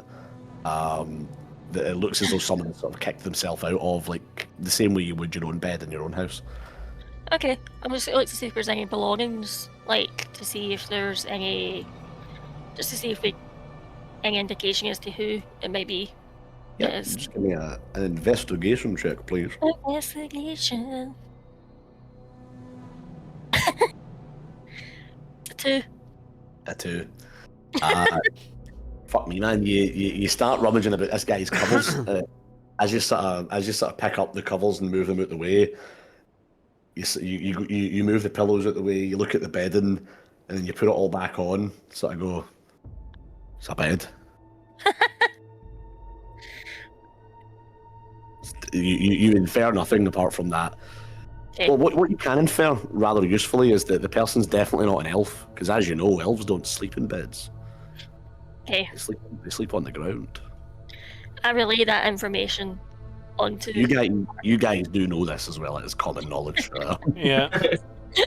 I'm just gonna nod at Cal, and I would also like to do a check around the bed, under the bed, around that area. Okay. Yeah, give me another investigation check. Okay, Wolf, while we're at it, give me an investigation check as well, please. Yeah, I was going to do the same thing, and Let's just get a wee good 18 investigation. and Hold on. Ald, what did you get? 8. Great. 18. Okay, Wolf, saving the day. Ald, you go under the bed, and you get a bit distracted, pissing about with the spiders under there. You find some old, suspiciously crusty underwear and socks and stuff, but nothing important. Okay, Can I Wolf, drag- what was that? Ald? Drag them out with me. Ald, you come out with a lot of crispy pants and socks. Just one sock hanging over the left ear. Yeah. Yeah. Oh, yeah. Totally, You totally. confuse them for ear warmers. Yeah, and Yep. you know what? They would probably work as those if it wasn't for the smell. K-Wolf, on the other hand, as you're sort of pacing about the room and trying to find something to cast your eye over, you pick a floorboard here that sort of comes up along with your foot, and as you look into the little void underneath the floorboards, you find a sort of ornate-looking brass key. And with your investigation check being as good as it is, you sort of immediately can sort of relate that key to this rather battered-looking footlocker over here. Another locker. Hopefully this one doesn't get taken off us by guards. And I use the key to open the footlocker. Excellent. Can you give me a perception check, please, with advantage? 17 and my perception is 5, so 22 on the first roll. 13 on the second. I'll take the 22, please. Yeah, I think so. You put the key into the lock and twist it, and you notice the hairs on your hand sort of begin to stand up on edge, and you hear a slight humming noise that gets slightly louder and louder, very slowly. You're aware that this chest is likely about to open quite violently and explode. Everyone clear from straight in front of the chest. Find cover. With that foresight, you guys are all easily able to get away from the chest before it opens. I am back under the bed with all those stanky, crusty socks and pants. And spiders. Yeah, spiders. So you guys are all able, to get out of the chest without it damaging anybody. It's sort of there's a sort of flashbang, like incredibly loud crack as the chest's lid flips open, and you can tell just by looking at the way that the dust on the ground and Ard from where you're sitting, the crusty underwear and the spiders all get sort of blown up against the wall here, that it was likely another glyph. Similar to the one Cal encountered, but smaller and a lot more potent. But nonetheless, you've got past that. Are you guys gonna have a look inside? I want to have a look inside, and I'm sort of just thinking to myself, from the way those bodies were put together, I thought this was going to be a novice after the door trap, but that one's making me think this person might have a bit more magic. Or it's at least gotten better. And have a look in there. Reopen the chest. Yep. So inside you find the insides of this container are actually really neatly set up. There's a stack of books and papers on the far right side.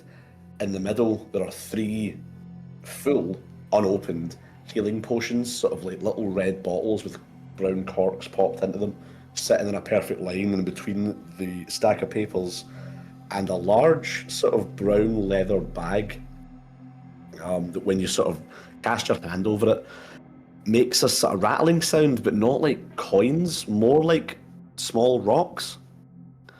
And looking at it, even in the sort of dim light, you can make out the word. I'll just type this as well. Revivify.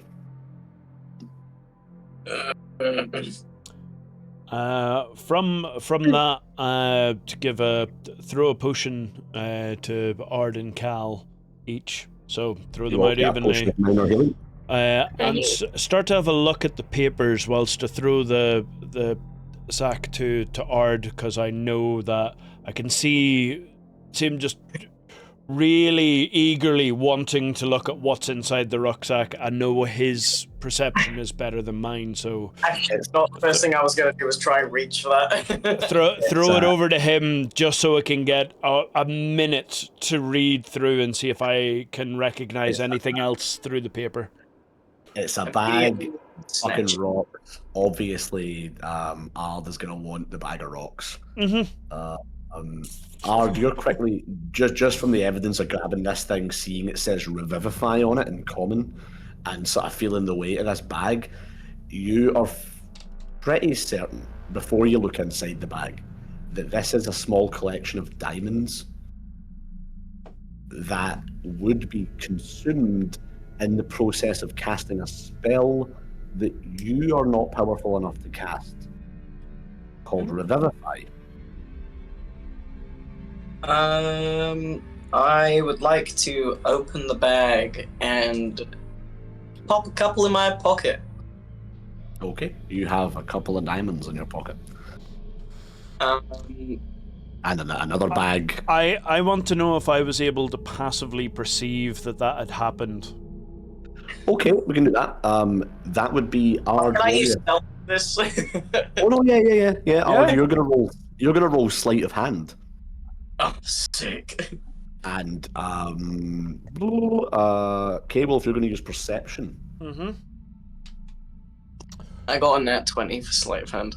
Oh damn it! I had 17. Yeah. I thought like. Yeah, like as Ard is sort of. I was literally about to tip this down. Little diamond sort of pop down your sleeve, and it's imperceptible to the human eye. Like, no way anyone could have seen that happen. I'm just like, that little guy seems happy about his rocks. Yeah. Okay. Before I get into you're going through the papers, K-Wolf. Yep. Effect a lot. There's a lot more of these sort of strange, religious and sort of old arcane glyphs and symbols that you see on various bits of paper. One large book that you managed to uncover that has another series of large, quite gruesome looking sort of, you suspect, painted with actual blood sigils inside it, does actually have a few really hastily scrawled diary entries in it. The diary entries are written from the point of view of Viron, who is the person that's gone missing. And the diary entries go on to detail that a being from beyond the material plane called Abalot, who you have now established is a dead serial killer, is asking for Viron to help construct him a body so that Abalot can come into the material plane and give Viron the power to resurrect his dead mum. Bad news, guys. Or good news. We ended up finding some diary entries here. I relay all of the information, not redacting anything. I'm going, looks like our young little sorcerer has found a new master. Well, yeah. This is terrible news. We're dealing with a serial killer ghost here. We're not dealing with any Scooby-Doo mystery. Which is the ghost of John Wayne Gacy. And turn around to Cal and go, can you recognize any of these runes? Are they something that you can peep your eyes over? You see Cal that's has Cal? looked over them, but Oh, no, not Cal. Sorry, Art. I was going to say, Alex how still dare hasn't looked over them, but you say to Cal, can you put your eyes over these? I'm just like, I'm sorry, I didn't mean to offend. I think of everyone as fully abled. And just make it worse. that one eye just starts to tear up. Not even angry and punchy, just sad. So like, no, but by that, I'm just gonna be quiet now. I'm sorry. I love you guys. Okay, so you're giving these things to Ard. Thanks. Yes. I would like to do a check over them. Give me Arcana or Religion, whichever you prefer. I'll do Arcana. Oh, why not? Why not? Why break the habit of a lifetime? I know. I got 10 plus 7, so 17. 10 plus 7. Again, a lot of these runes are the same. You get the impression that as the penmanship on these sigils is increasing, that Viron likely didn't know any of these and is being taught them as he's learning them as he writes them, because suddenly they become more confident and much more coherent. But you do spot a new one at the end of this sort of like saga of strange runes, one of which isn't a summoning spell or a soul grafting spell, but a spell for entrapment. So Written in very small print behind at the end of this sort of journal, almost sort of hidden away. I hover over it and reread it a couple of times before showing it up to the other two, and I explain exactly what you just said to me to them. Yep. Yeah. And I sort of turn around at that point and go, hold on, if they're learning these runes, are you able to learn these runes? Oh. Very unlikely, because you're a druid, Ah. and you. Oh, so again. Yeah, but this my Arcana is -1, so I know yeah. nothing Oh, yeah, about magic. this is me to Ard. Your magic as a druid is likely bestowed upon you by some higher power. So you don't learn druid craft. I just have it because I'm special. You were born a druid. You know what I mean? You were born with magical potential. Like wizards like Iron go to a school and learn fucking glyphs and learn how to do fireball. You were born in the woods and your dad was a fucking coyote and you can do animal magic now. Sick. So you don't learn magic that way. You have sort of spiritual awakenings. Yep. I kind of You can word that however you like, obviously. I basically just shake my head at him. It's like, oh, suppose we best go look for this one. What did you say the name of the spell was? The Revivify? Revivify. the one that's written on the back, the hidden rune thing. Oh no, it's not a written spell as much as it is a sort of ritual that could be used potentially to entrap or enslave. Oh yeah. A spirit. At this point, I'm sort of going, is our wizard boy trying to entrap the serial killer? It does look that way, or like Ard, you would think it looks this way. I will nod then at that. Yeah, maybe we should try talking to him rather than immediately attacking if we see him in that case. But after those feckin' traps, I'm gonna have a serious word with him. What are you guys doing now? Shall we just continue on to the mines? Let's head on down the mines, so I can thunderclap this guy's cheeks. Thunderclap his cheek. Sorry, Thunderwave. You guys go to the mines. I'm going for a pee.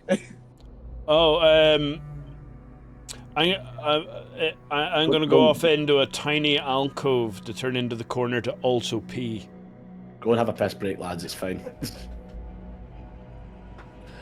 Oh fuck me, man! I've forgotten so much of D&D stuff. Oh, it's easy done, man. Like, I'm Considering I've even not, getting rusty just playing online because yeah, it's it's different. fucking weird. I've not played a game of D&D apart from these ones in like 4 years. Oh, really? You know what I mean? Shit. So, What would be yeah, like? seriously. Is that with Rory in that? Yeah, it would have been Matt. The campaign that you were in, that I ran, that the last game for that was over 4 years ago, Shit. right at the end of lockdown. Apart from a couple of session zeros. A lot of fucking session zeros, most of them vampire session zeros. Oh yeah, vampire. God, I missed that. Yeah, well, I was talking to Kyle because this has become a weekly thing, more or less. There's the potential between campaign ideas to run Cyberpunk or Vampire or something like that if it needs there. Because I know you liked Vampire. Fucking love vampire, honestly. Yeah. Oh yeah, I'm gonna start in a character sheet for Cyberpunk and Vampire. Yeah. Definitely up for it.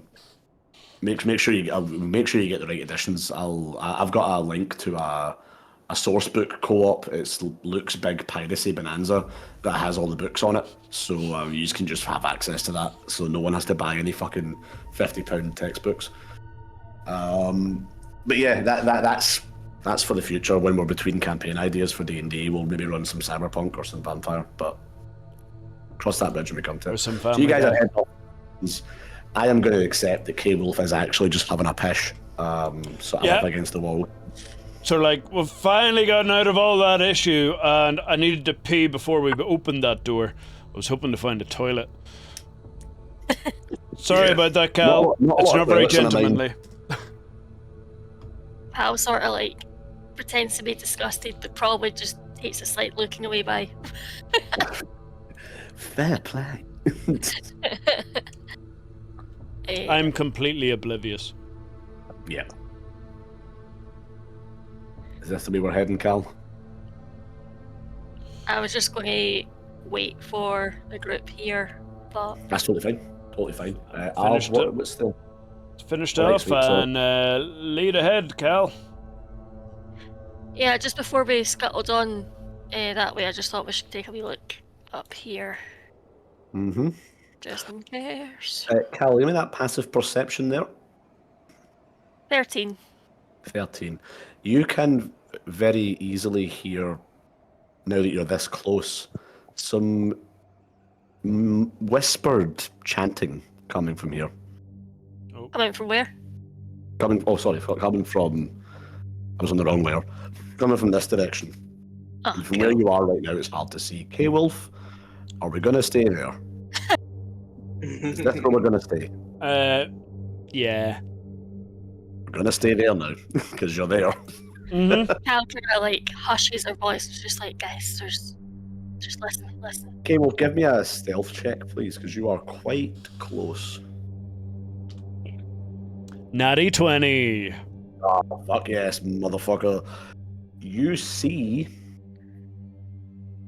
a young, sort of disheveled-looking, lightly weeping mage, sort of on his knees. You recognise the robes from the College of Mages where you were a couple of hours ago. On the ground, facing off towards something that you can't quite make out, sort of behind this wall here. His hands are deeply stained in blood as he sort of bows his head and keeps looking up, muttering the name Abalot over and over again. He hasn't noticed you with your incredible stealth abilities. I'm so stealthy right now. Mm. At this, no, yous are too far to whisper to. At this, Yeah. You wouldn't actually be aware of Cal's current location, but Ard you could maybe make out. I sort of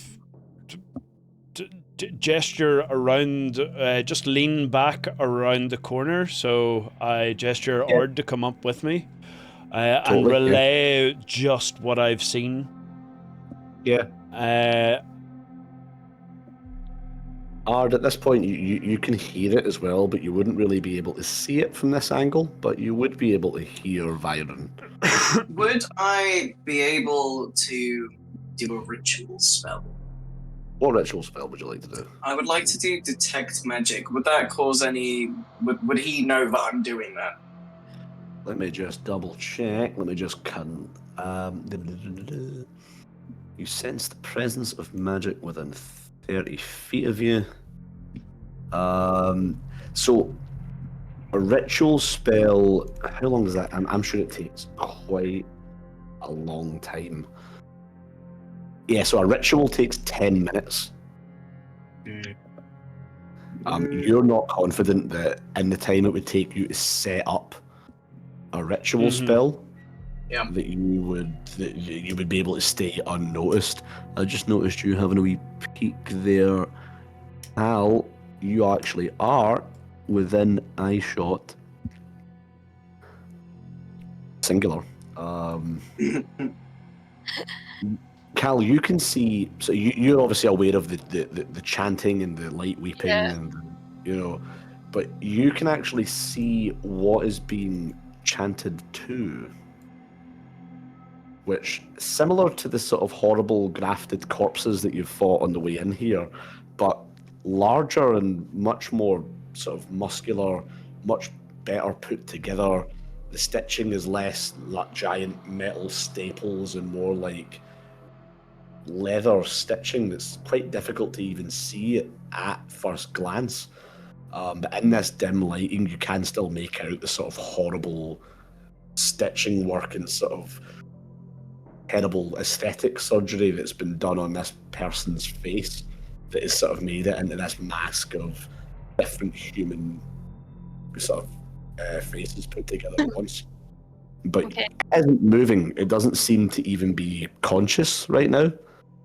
As it sort of sits sort of semi-upright, maybe at like a 45-degree angle on a large stone sort of bed facing towards where the source of the chanting. Cal's going to just very slowly take a couple of steps closer to here, just to try and get a closer look, see if she can make out a little bit more of the chatter.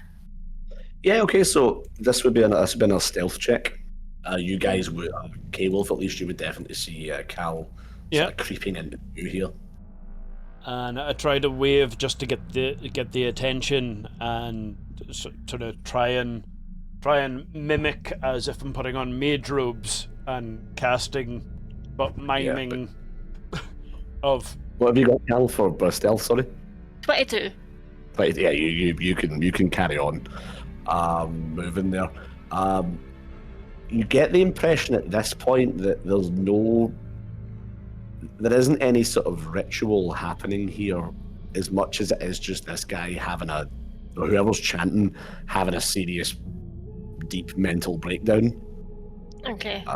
He is just sort of weeping and muttering Abalot over and over again. In that case, she's going to like stand up and like, just kind of turn around to see where the other guys are. And Art obviously kind of rushes over. I want to. Yeah, I want to use stealth to see how close I can get to him without being noticed. Okay.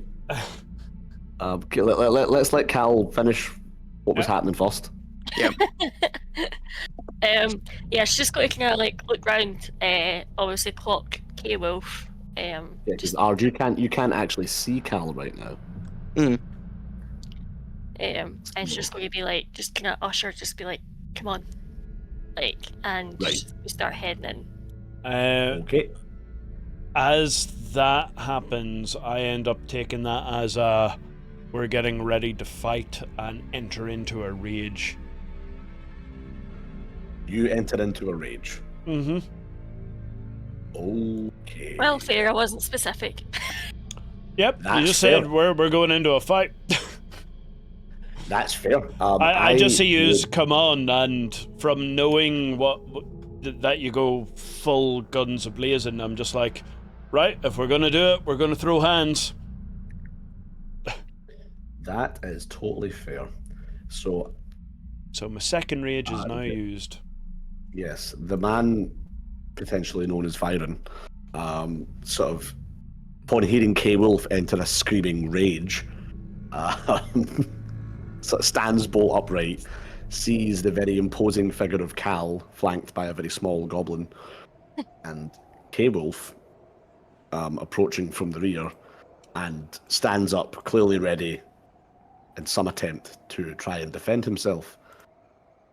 Can we all roll initiative, please? 13. Hold on just a moment here, lads. You should be able to add your initiatives there now, lads.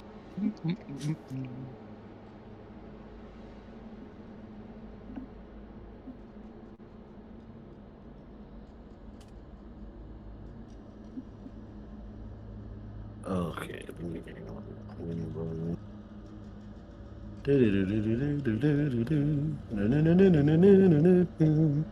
This did not go the way I thought it was going to go, lads, but here we are. Oh my god. They're going to approach this guy and engage him in heartful dialogue. And it's like, fuck, I'm going to rage, and I'm going to smash his fucking skull in with an axe. No, because the only reason I went into a rage was because I don't know what Cal has seen yet. I know that I can jump in front of the You don't mage need to explain and try it. to You can talk. you're just doing your character. Yep. Like, No, yeah, you have done exactly what your character would do there, Yep. which is totally fine. So do not worry about that. I'm just saying, like, what I'm saying is, like, the way that situation was going, it sounded like you were about to go and engage in some heartful dialogue, and instead, you have elected the way of pain. Okay, that didn't go great for you. Oh, it didn't go great for me either, sorry. Yes. Let me just get some suitable music on here, lads, and we can get to it. No. Do do do do do do do do do do do do do do do.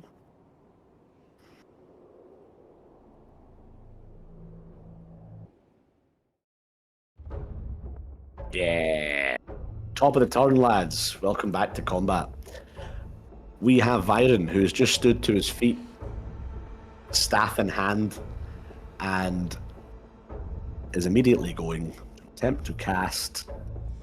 What is the spell called? Where are you? Burning Hands, that's the one. Burning Hands!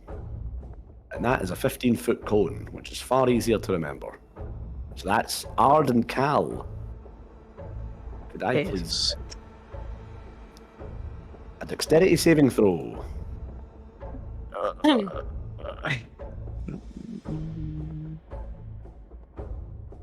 I got a nat 20 plus Yep. 3. Okay. And Cal? 16. 16. Oh, Jesus, these damage rolls are bad. I'm also resistant to fire, so is that like... You're resistant to fire, and you get...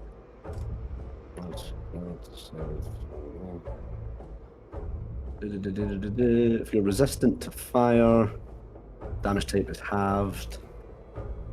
Simple as that. So yeah, you're going to get half of half, which is fun. Cool. So the damage I rolled on Burning Hands was 13. So halved. Ard, you take 7 damage, 7 fire damage. Cal, you would take 4 fire damage. I think. Yes, I'm going to run with that for the time being. As he sort of stands up to his feet, sort of gasping, and immediately throws a hand out, almost in an attempt to sort of push you all back. This sort of like guttural roar of fire comes burning out of his hand, and engulfs this entire walkway in flame. Lucky there's nothing incredibly flammable here, apart from you two. Cal, fire doesn't really bother you that much, you just sort of absorb that. Or do you manage to shield yourself from the worst of it? Cable for your way outside of its potential damage range, so you are okay. Any bonus actions for my boy? Okay. He is going to step back in here and end his turn. Ard, you are up. I would like to get in a little closer and cast a spell. Go ahead.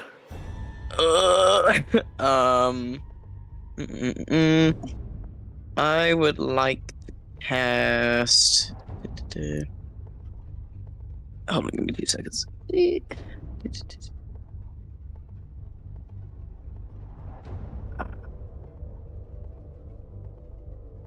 I'll do.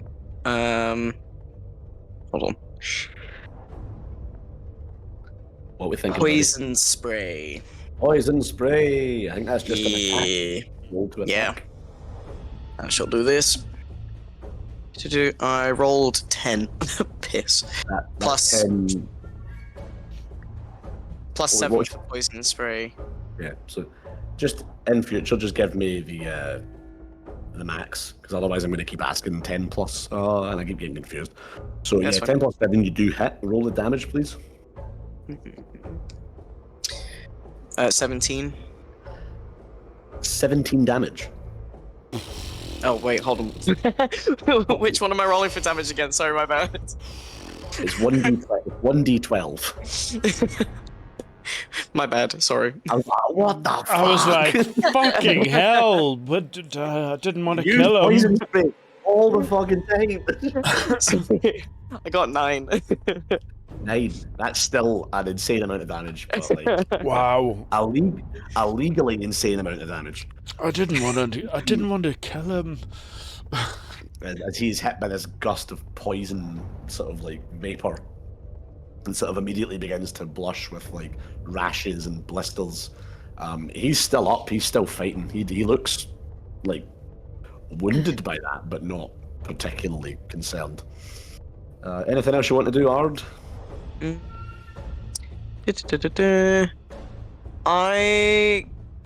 Can I cast Cure Wounds? Uh, Is it necessary right now? Cure Wounds is an action, so no. Okay. No, I'm all good for now, I think. Excellent. Cal. Cal is going to disengage. Disengage. You don't need to disengage if you're not in melee combat. Oh really? I just meant like, okay. Okay, Cal's just going to approach Viron with her hands up and just be like, okay, let's just all take a breather. We all got off to a bad start here. I wasn't intending on coming here to hurt you. I just wanted to come check on what was happening here. Things got a little blown out of proportion, I think. Give me a Okay. persuasion check with disadvantage, please, Okay. because Byron is sort Yeah, I realise he's now being like attacked. of he's now covered in like fucking turbo pink eye, and he's not. Turbo pink eye. Honestly, I get a negative charisma, but so that's a 14.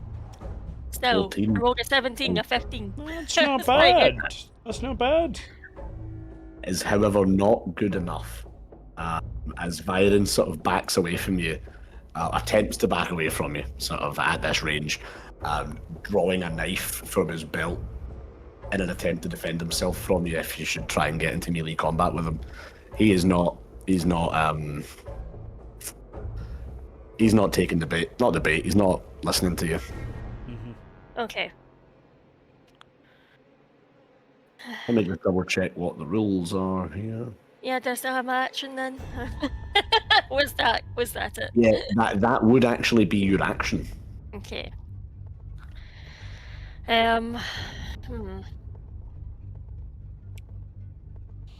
That would sadly be your action, yes. Okay, I still don't want to attack him. I still just want to stand, like, hands up. Okay. That's that's totally fine. Any bonus actions that you want to take, or are you just gonna? Just Okay, that's fine. We will end your turn and head to the turn of the enraged K-Wolf. And so noticing Cal's lead, I decide to actually just walk up towards, just with my hands lowered, just going, look, we've pieced everything together. We know what's happening, but we've also seen that trap spell. We know that you're trying to actually trap I can't remember his name. Abalot. Close, buddy, close. just need to remember Camelot and then add Abelar onto it. Abalot. Honestly, we don't mean to cause you any harm. We've only heard about you from the Mages College, and we actually want to try and help you get better. Okay, that's another persuasion check, please, with disadvantage because turbo pink eye. Oh, I want to roll, and I want to use my heroic inspiration to take away disadvantage. hey. Okay, Hey. that's fine. And with my, I've just rolled 11 and persuasion, or is it charisma? Or Persuasion. and 3, so 11, 14. Yeah. Given the circumstances, you can almost see a flicker of baseline human sanity in Viron's eyes as he begins to weigh up the potential that this might be legitimate. Now that he's got two relatively scary looking combatants in front of him and he's cornered. Is there anything else you want to do on your turn? I want to sort of see if there's a last chance that if I go out of rage, will that help the persuasion any?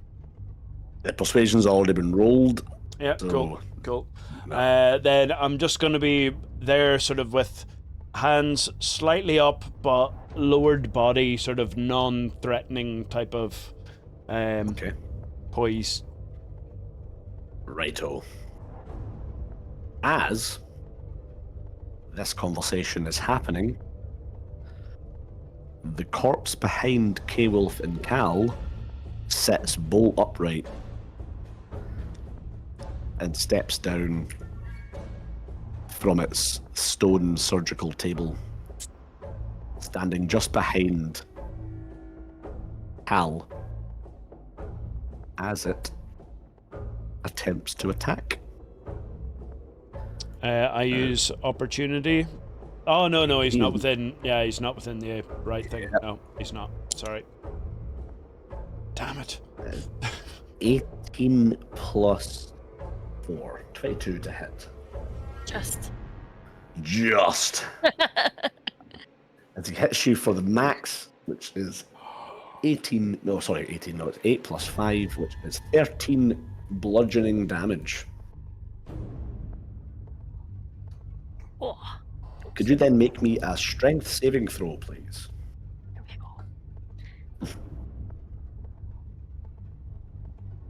here we go. Hey.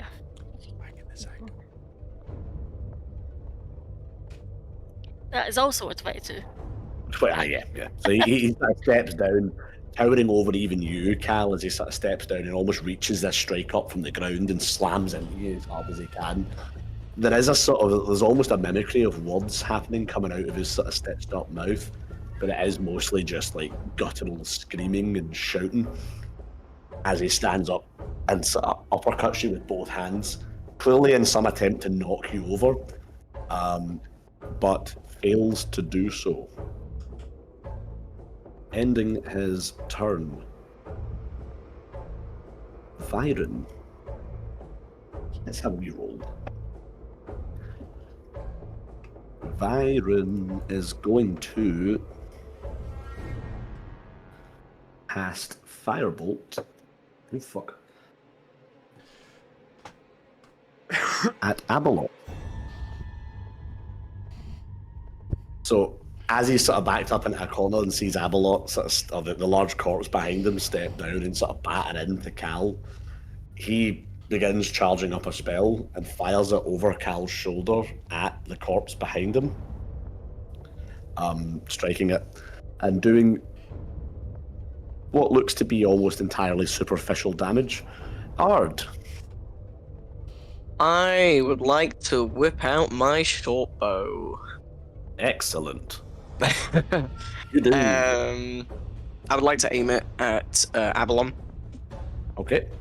Take the and shot. I shall. Is it a D6 for that one? No, so you roll a d20 to hit. Okay, well I got an 18 for that. An 18 on Abalot does hit. Roll the damage, that'll be a d6, I think. I got 5. 5. Again, the arrow sort of sticks into Abalot. Oh wait, hold on. It's +5 for the hitting, so I got an 18 +5, and then for the D6 it's +3, so I got 5 +3. Okay, so it's 5, 6, 8 damage. Yeah. Again, it sort of sticks into his neck, and no blood spurts out, nothing. He sort of just takes the arrow in the neck and continues focusing all of his attention on both Cal and Viron. It doesn't seem to. It clearly hurt. It clearly went into him and did some damage, but it's not doing a lot. Can I try and rush him? You can certainly try. I will sacrifice Come on. myself. Oh, I got a 19. What? So no, hold on, no. Wait. Let's not get Rushing ahead. him. What are you trying to do exactly? Like to rush him to knock him over, or try to. I'm tiny, okay. You do not have the ability or the size to do Or at that. least distract him. There's no such thing in D&D, I'm afraid. Damn it, piss. You would have to pose a threat to him, and right now you don't. Can I grapple him at all? You have used your action, so no. You're also a size category smaller than him, and he's evidently very strong. I would recommend against attempting to grapple him because he might actually just rip you in half. Okay. So again, you can certainly try next turn because you have used your action already. No, but that's fine. I wouldn't recommend it. Is that you? Yeah. Cal, welcome to the Thunderdome. Well, hey, cool. So Cal is obviously going to attack a big boy. She's just going to spin round and just what would she do? So what height is this compared to her again? He's taller than you, but not by a huge amount, because you are about 8 feet tall. Okay. So he's about 8.5, something like that. Like, he doesn't have what's the word I'm looking for? His features aren't in proportion. You know, like one of his arms is really long, one of them's quite short. You know, he's a horrible sort of mishmash of different people, but he is mountainous in height. Okay. She is just going to like try and like punch him square like in the whatever part, like the torso area. Yep. Just do that. It's a nat 20. It's a nat 20, double the My damage. first nat 20 in this campaign. So remember, so the nat 20 for us, remember, you are. I'm just going to get your sheet up so I can tell you what the fuck. So your unarmed damage, the maximum you can roll is 4 plus 5, so 9. Mhm. So just roll a d4 on top of that. Okay. So it's like you automatically get a full damage plus an extra. Plus 3. 12. So 12 damage. You sort of almost like a movie. You sort of punch this guy as hard as you can. You actually feel your knuckles dig into his chest as you hit him. And he sort of looks down at the now huge dent in his chest and sort of looks up at you. Like, almost as if it didn't hurt. Okay. He is going to make it hurt him, clearly, visibly, but nowhere near as much as it should have. Okay. As he makes his reaction to attack you back. That is 13 plus 4, 18. No, 17. Yes. That is 7 plus 5 is 12 bludgeoning damage. I'm looking rough. He takes this hit and sort of looks at it and then looks at you like, "Rrr," and clubs you one back. Sort of big overhand right and just lays into the top of your head. Are you below half health? Yes. Yeah, you are visibly rocked by that. Could you make another strength save, please? Ooh.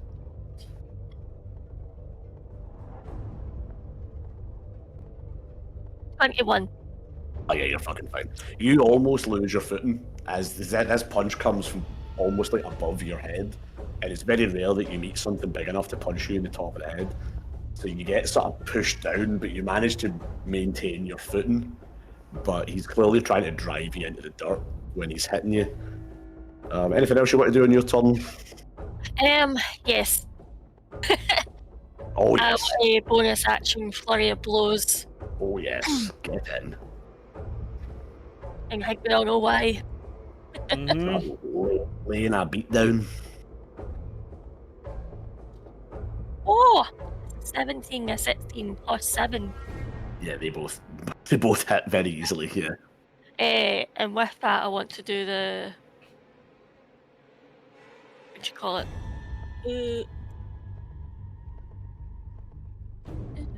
Oh, the see the weaknesses that Aspects as well. Once I've got the get all the magic. weaknesses and stuff. Yeah.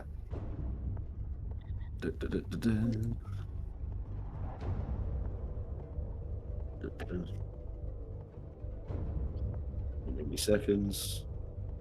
So just roll with the. Sorry, they both hit. You already did that. Sorry, my bad. Cool. So that's 15 damage altogether. 15 damage altogether. Not a problem. I'm just quickly getting. So you get this.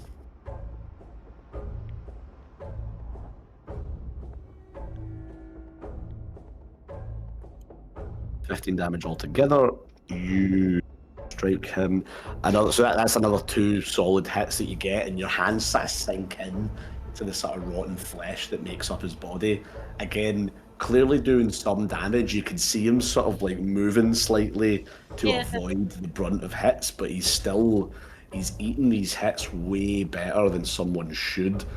Because of your magical insight, because of the powers of your key, you can determine quite easily that he is immune to all non-magical. No, he's resistant to all non-magical damage. I quickly relay that onto Yeah, the team.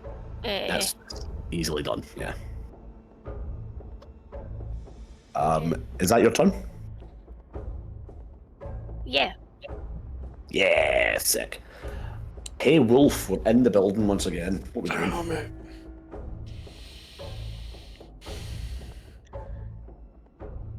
The only spell I really have to use is Thunderwave, but that's got a 15-foot effect. Again, so the resistance however- isn't immunity. You can still just lay into him and it will still hurt. Yeah, but Thunderwave is a 15-foot square range, which will knock everyone back.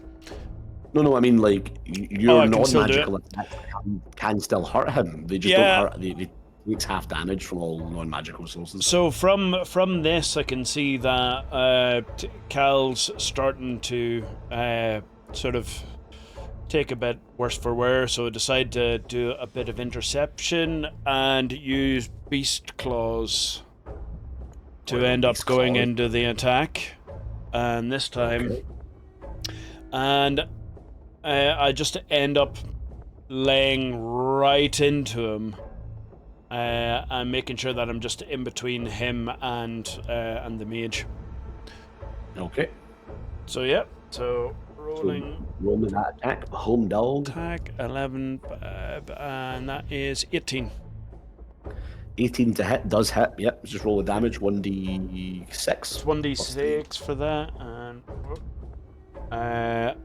and that is a 3, and sorry, it was plus 3, so 6.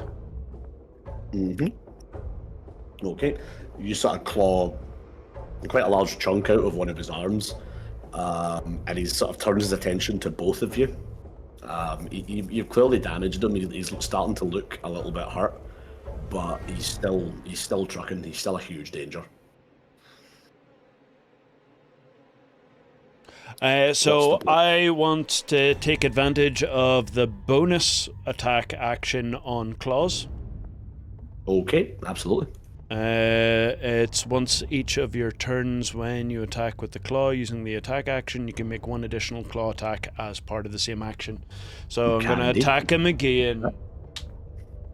And that is a 4 and 3, so 7.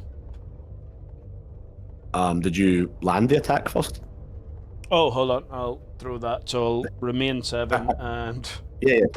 that is a 10 and a 5, 15. That misses, I'm afraid. Damn it! And I end up actually trying to swing the second time, and he just slightly dodges, like just very casually dodges back. Shrugging his shoulder at you and just sort of like absorbing it on his back. Looping out of the way. Yeah. Damn it. Let's get Abelot's turn. He is going to take his one and only lair action. He is going to crit. Viron is going to fail horribly. Oh, attack of opportunity. This isn't an attack, don't worry. Oh. You don't have a say here. Somebody find that gif of Lord of the Rings. You have no power here. You have no power here. Somebody do us a favour and find that while I do this. Abelot sort of looks through both you, K-Wolf, and Cal at the frightened Viron, and sort of like while fighting you off, K-Wolf sort of like locks his gaze on Viron's and sort of mutters something that only comes out like a sort of rancid breath to you both, but Viron seems to hear it. Thank you. And immediately falls visibly, as in his eyes roll back and begin glowing green as he falls under Abelot's thrall once again. Abelot is then going to swing at the now weakened Cal. He is going to roll 15 plus 4, 19 to hit. Yep. And he's going to roll 8 plus 5, 13 bludgeoning damage. I'm down. You're down. Opportunity attack. Okay, you get the opportunity attack, yep. You would have got that before the attack happened, but... Oh, yeah. 18 with 5, so that's 23. And it's a 6. So 4 and 3, 7. 7, and not enough to take him down, sadly, but enough to seriously wound him. He is now looking really beat up. Cal, however, you are down. Yep. When we get to your turn, we'll roll the death save, and I'll explain how that all works to these guys when that happens. I only done yeah. this so they could see it. Oh no, 100%. This one's going to be a learning experience, and then after that, we're going to do it properly. Yeah. But this is well in for kind of taking that. Yep.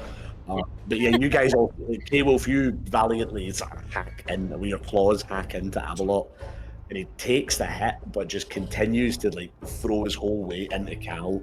2 hands cupped up like a big hammer, smash into the top of her head, and just punch her clean into the dirt. She is visibly unconscious, lying defenseless on the ground. As we move to the top of the turn and to the now. Hold on. What one? Because I'm in rage, it adds 2 melee on top of the damage done with the bite. Is that right? Does that change the health of Abalot? It does change his health, but not by any. So it would have been 9. Damn it! I was hoping I could save you. Yeah, no, yeah, totally fair. I'm still learning the character. Yeah, no, of course. In future, like once we get into this more often, if you're not gonna, if it doesn't come up, yeah, then it's gone. Yeah, for the resolution, then it doesn't come up. Yeah, but this is still early doors. This is your first ever dungeon. It's all good. Viron is now going to have his turn. K-Wolf, could you make me a Constitution saving throw, please? That's 13, and what's my Constitution? 3. So that is 16. 16. Yeah, the spell fails. He sort of utters something under his breath and throws what looks like a sort of handful of like dirt and pebbles at you that suddenly turns into a strange golden dust that tries to stick to you and imparts some magical effect. You can actually feel it sort of attempting to condense you. Yeah. Like crush you slightly, but it fails. I take a swig of mead and it does nothing. It does fuck all. Ard, we're at your turn. You can see all this happening in front of you. It's very obvious to you that Viron has just attempted to cast a spell, an offensive spell at K-Wolf. Cal is currently being punched into the dirt. What do you do? I would like to get closer to K-Wolf and cast Enhance Ability. Okay, let's go for it. Enhance ability, I'm not sure there's no check involved in that because I'm assuming K-Wolf is more than willing to have his abilities enhanced. Yeah, I'm assuming so. Let me just quickly get a look at enhance ability. Where is that on your sheet? Find familiar, protect from good evil, speak with animal. Enhance ability, sorry, my bad. Okay, so are you going to enhance his strength or dex or Strength? Kyle, you now have advantage on all strength-based ability checks for strength. Does that help my attack? It's normally like, is it a +3 on strength for what my character's base is? No, it doesn't. Cool. It doesn't impact your attacks at all, but you do have advantage on all strength checks in case someone tries to grapple you, something like that. That was your action, Ard. Anything else you want to do? Am I able to somehow get closer to Cal? So to cast, so you got to here on K-Wolf or here to cast that spell because it's touch. Yeah. The only way you can get closer to Cal is if you go here, which means you're within touching distance of Cal, but you're also within punching distance of the big bad. Yeah. Even. Oh, I'll stay there for now. Okay. Yep. Cal, would you like to make a death saving throw, please? Yeah. We'll do this one out in the open. I like to make sure that I like it in my games that no one can see the result of your death saves except me and, say, Meg in this instance. In this instance, because it's your first time ever, just tell us what you get so I can explain what happens, alright? Okay. You got two. So that's Yep. one failed death save. Yep. You guys, as Ard and K-Wolf, that means nothing to you. Cal is on the ground and she looks like she's either dead or dying, right? You don't know if she's winning these death saves or losing these death saves. You just know that she's in a lot of danger. Cal has failed one of 3 death saves.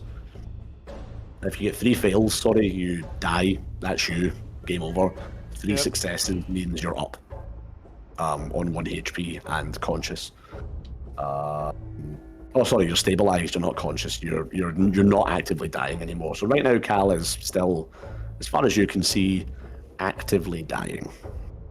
If I'm able to get to her in time, am I able to do any healing shit? Okay, cool. Any sort of healing stuff, whether it's physical or not, that will automatically bring her back up to those hit points. So if you say cast cure wounds, Yep. she will just get that health back and instantly come back to life.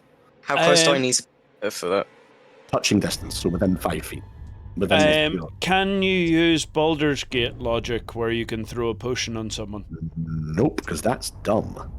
I was gonna say we have fucking healing potions on us. making sure.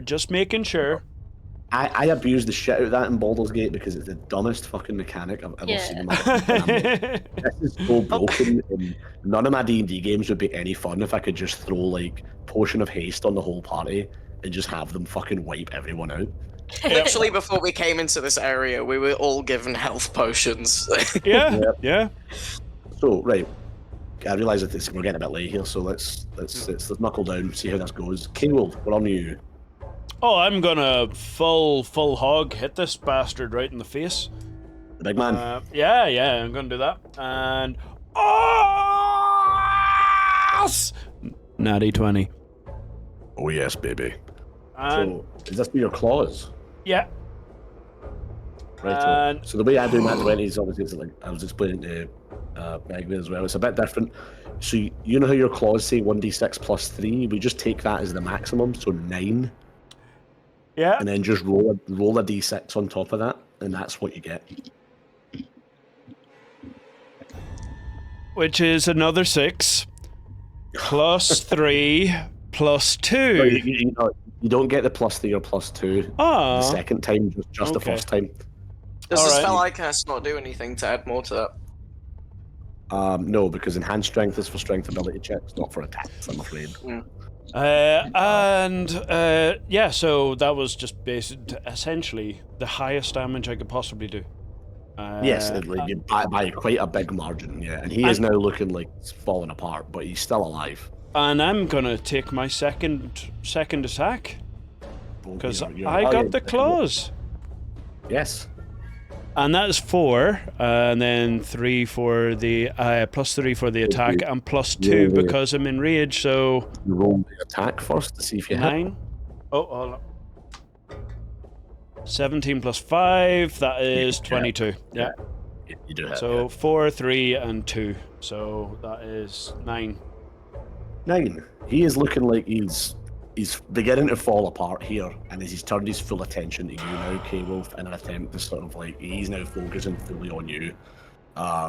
Despite the fact that he's now sort of missing one of his little tiny arm is now missing.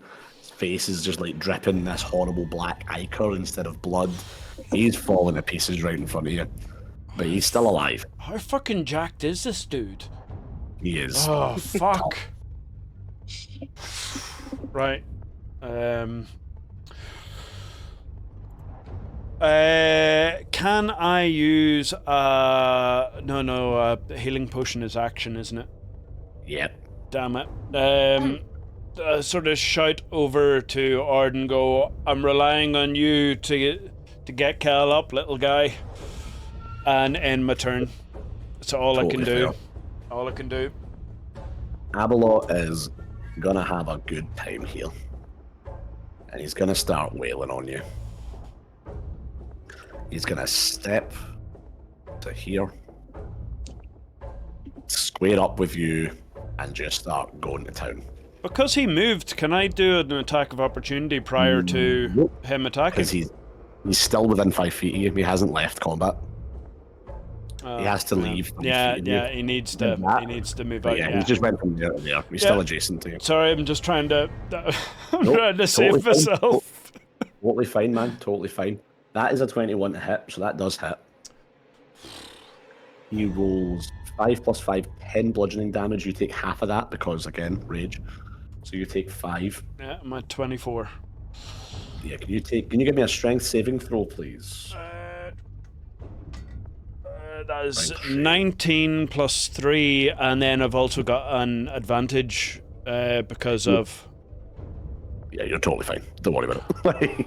He's again trying to punch you into the dirt, and it's not working very well for him because you are much stronger than him. He is going to end his turn there. Our boy Viron is going to.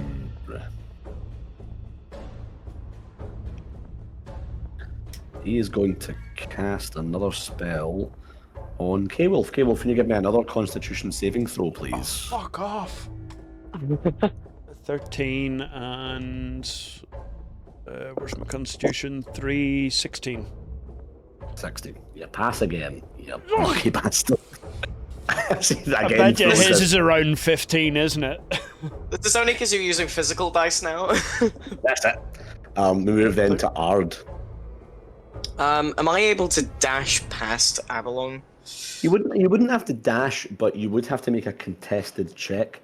It would be your dex acrobatics versus his strength athletics if you want to try. Ugh, okay, yeah, what do I roll for that one? A d20 plus your acrobatics. Okay. Hard time beating what I just rolled though. Fuck. Okay, I got a 19 plus 3. You beat him. Fuck, okay, never mind. Yes! Yeah, you just sort of run between legs and get to there. Fucking do Okay, a Yoda flip over his head. I fucking immediately go to Cal and I cast Cure Wounds. So is that 4d8 plus 4? Hold on a fucking second here. Right? Yeah. Please! Hold on. Just do Hold it! on Just do it! Come on! Hold on a fucking moment here, right? You've already cast 2 level 2 spells, right? Have I? Yeah, you just casted Enhance Ability right after you cast it. You fucking idiot. So Sorry, my bad. I've got Cure Wounds in my... I know. So it's I'm 2d8. It's 2d8 plus 4. Ah, right, sorry, I was reading the wrong one. 4d8 plus 4 is fucking insane. Chill, my bad. chill. They've really beefed up these fucking healing spells. You can roll 2d8 plus 4 and tell us how much Cal gets back. Okay, so my first one is a 3. My second one is a 7, and then plus 4. 14. Hey. Cal, you just sort of blink back to life. You've just been punched into the dirt by this horrible zombie monstrosity in front of you, and you just wake up on the ground watching it bear down on K-Wolf, with Ard just sort of pressing a sort of like soothing warm hand on your head, like, fucking wake up! I'll fucking tell her to drink that health potion, like, right now. Yeah, she can't do that, but... No! Anything else you want to do in your turn, Ard? I'd like to take a step back so that I'm not directly fucking next to Shitebag. Yeah, that's doable. You're still in combat with him. Yeah. But That's fine. and we move to Cal's turn. I'm going to use my action to stand up. I don't think that's an action, is it? I thought it was a whole action to get I yourself up. let me just double check that. No, you have to spend movement equal to half your movement speed. It's Oh, not an okay. action. So you just Stand up. you lose half your movement speed, but you can just stand up. Yeah, Cool. yeah. You stand up and just start punching this guy, man. So yeah, how is he looking? He's looking like he's about to fall over. I'm just like there, like just about holding back, looking over at you, going, "Oh, thank fuck." he walked in pretty tense, bloody hand-to-hand combat with K-Wolf, and judging by the damage you did to him before you got punched into the dirt, he's barely. Abelot is barely holding on. Okay. She just kind of like stands up. Just kind of stands up and like just disorientated, like just tunnel vision this Abelot guy and just our thing, and just charges her full body at him. Just like, yeah, just full body charge at him, but like kind of swinging Fucking as well, just throwing like, hands. throwing hands, throwing fists. Yeah. Let's go. Let's roll some attacks then. Oh, 17 plus 7. Yeah. That's a hit. That's a 7 damage. 7 damage. Mm-hmm. Okay. He's still standing, but he is. And I will use my final Kai point to do flurry of blows. Man, nice. 14 plus 7 and then 19 plus 7. Yeah, they both hit. They both hit. Yeah. Oh, fucking hands being thrown left, right, and center. Give me that damage. 17. Do you want to do the thing that we always do in D&D games where someone kills a boss monster and you sort of describe you what want to do happens? What'd you say? You want to do that thing that you do in D&D games when like the boss monster gets fucked up and you have to describe what happens to it? Do you want to just go yeah. give us that? How do you want to do it? Yeah, how do you want to do it, Cal? So Cal, obviously just coming back from the dead, kinda just gets up, takes a quick look around, sees this thing just utterly falling apart, but still trying to like scrap with everyone, and just takes like an absolute charge and just like bursts it apart by like charging through it, like rips it open, like as she charges through it, body parts going everywhere. And she's just like afterwards like standing with her back like covered in body parts. Yeah, Abelot is fucked. Absolutely ripped to shreds. There's nothing identifiable about this thing left standing. As Cal just sort of buzzsaws through him. You notice that that Viron, seeing this, has begun letting out sort of like feral screaming. It looks as though he is still in the thrall of whatever Abelot was, and is still in combat with you. Cal, is that your turn done? Yeah. K-Wolf. Viron has been throwing spells at your back this entire time. He is still standing and still fighting. At this point, I'm just about really fucking relieved that finally Abelot is down, so I can just turn around and go, "Can you calm your shit?" to the mage. So like, are you attempting to persuade him? I'm attempting to persuade him of, if this isn't enough to show you that we're trying to be on your side, then I don't know what is. Yeah, so the magic user in the party, Ard, it's pretty obvious to you that whatever has happened to Viron is magical. There is no sort of get out clause. There's no way to convince this person now that they aren't sort of like the circumstances are different. You know what I mean? Mm-hmm.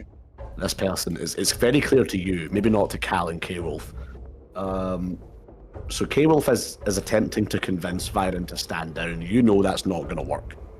No. I would allow you, as a free action right now, to relay that to him if you want. Yeah. Before K-Wolf wastes his action trying to do that. Yep, I would like to do exactly that. So there is no... Um, mortal way to convince this person that you are not the enemy right now. I can hear that, so I'm going to use my action to go, and I just like go, oh, these fucking mages! Right, gonna tie him up. I've got rope. I can grapple. I'm gonna tie him up. You can certainly try. Give me a strength athletics. You have advantage on this. You're going to need advantage on it. 17 and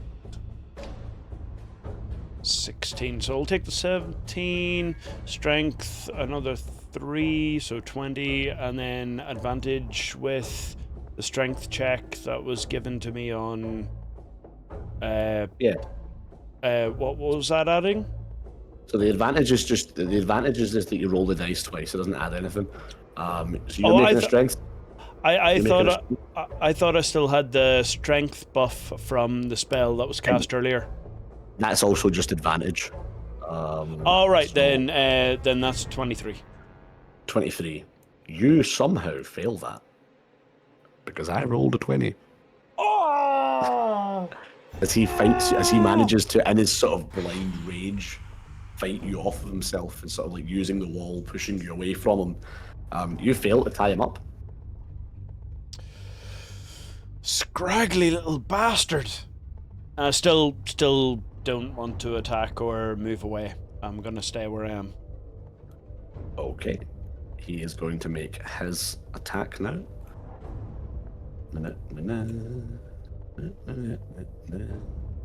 Righto. Can everybody make me a dex save, please? Dex saves from everyone. 1. Unnatural 20. Excellent. 13. A natty 1.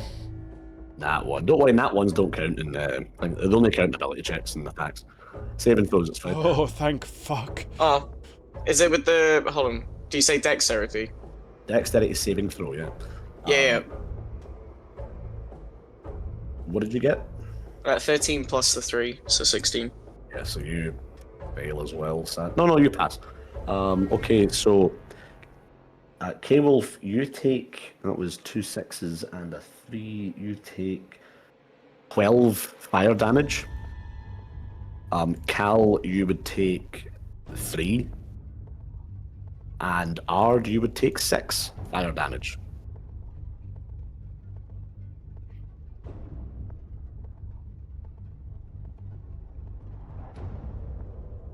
And Viron is going to end his turn there. Ard, it's all down to you.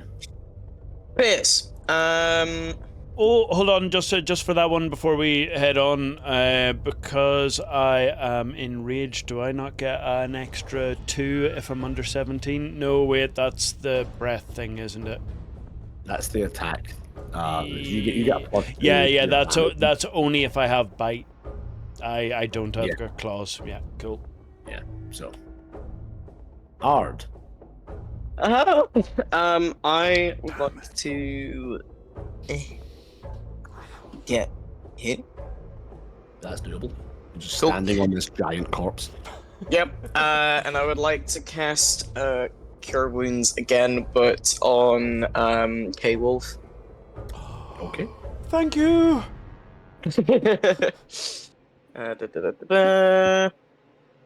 That would be 5 and a 7 plus 4. 5, 7 plus 4, 9, 16. 16 health for you, K-Wolf. Anything you want to do else on that turn, Ard? I would like to move. Excellent. Cal. Cal is going to attempt to grapple. Okay. Like she's just going to see K-Wolf was trying to do the rope thing, and then just try and go to the side.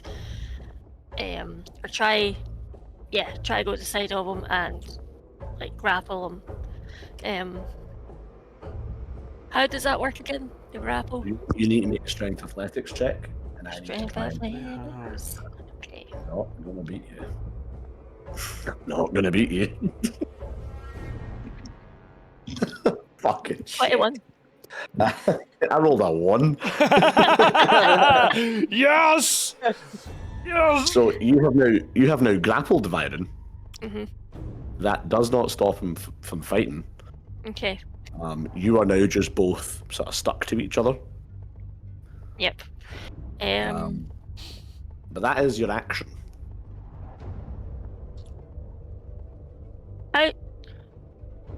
So if I try to move with Viron, Yep. how does that work? He could try and resist you, but because I rolled a nat 1, I'm kind of just gonna let it happen. Okay. I'm just going to try and take him. Well, actually. 5, 10, 15, 20, 25, 30, 35, 40. Try to drag him out as far as I can. Yeah, to see if it'll weaken the effect. I'm just trying to Good drag him out of the mine. Okay. Yeah. That works. As in, you managed to drag him out that far. It doesn't seem to have any effect on him right now, but we'll need to wait to the top of his turn. K-Wolf, you got anything you want to add to this? For this, I turn around to Ard and go check the body before we leave, and head over towards the grappled scenario, and attempt to bind him again. In this instance, you can quite easily. He's losing the grapple, so he doesn't have the energy or ability to try and maintain the grapple and resist you binding him. So he is fucked in that instance. So you do manage to tie him up. There we go. On his turn, he has failed a check I'm making behind the scenes, and he falls unconscious. Perfect. Oh yeah! Fuck. He Yaldi. falls unconscious in Cal's arms while he's being tied up by K-Wolf. Realised that one ran on a bit later than I thought it was gonna, but So good. Viron is fallen unconscious. He is alive and stable with health, but unconscious. I'm going to wrap this up pretty fast so we can all go back off to our normal lives. So, Al, do you searching Abalot's body? Yes, I am. Give me an investigation check, please. That is an 18 plus 3. Excellent. You find various runes on Abalot's body that suggest that when the person that was creating him was making him, he was grafted with incantations that could potentially enslave whoever inhabited the body. However, it also appeals to you that looking at the body from the head down, that other incantations were etched sort of facing the other way, that were Abalot inserting counters to what Viron was writing, sort of when he wasn't looking. Almost as though Abalot was also planning for Viron to betray him. And that's perhaps why Abalot had so much power over him. We can come back to that, however, in the next session. Ooh, cool. It's 10:30 and it's dinner. Well done, guys. Yeah, good that was combat. fun. First dungeon. Someone almost died. It's not a me game if someone doesn't almost die. So I'm glad to be back on form. Right, I'll let you go, and I'll write a wee write up. Put it in the group chat for afterwards. But well played, Cool. and I'll maybe see you all Yep. next week. What I do next week? Yeah. I'm Okay. down for next week. Yep. Yeah. Hopefully, we can get Zell back so we can all be like, "Oh, Theodore, where the fuck were you when we were getting punched into the ground?" Yep. And then we can punch him. Sort of like just all three of us around the campfire going, "Oh, do you remember whenever we did that, Theodore?" Right, well, hopefully Zell can make it next week. If not, I'll see you three here, same time, same place. Cool. Shall see Bye. you soon. Bye.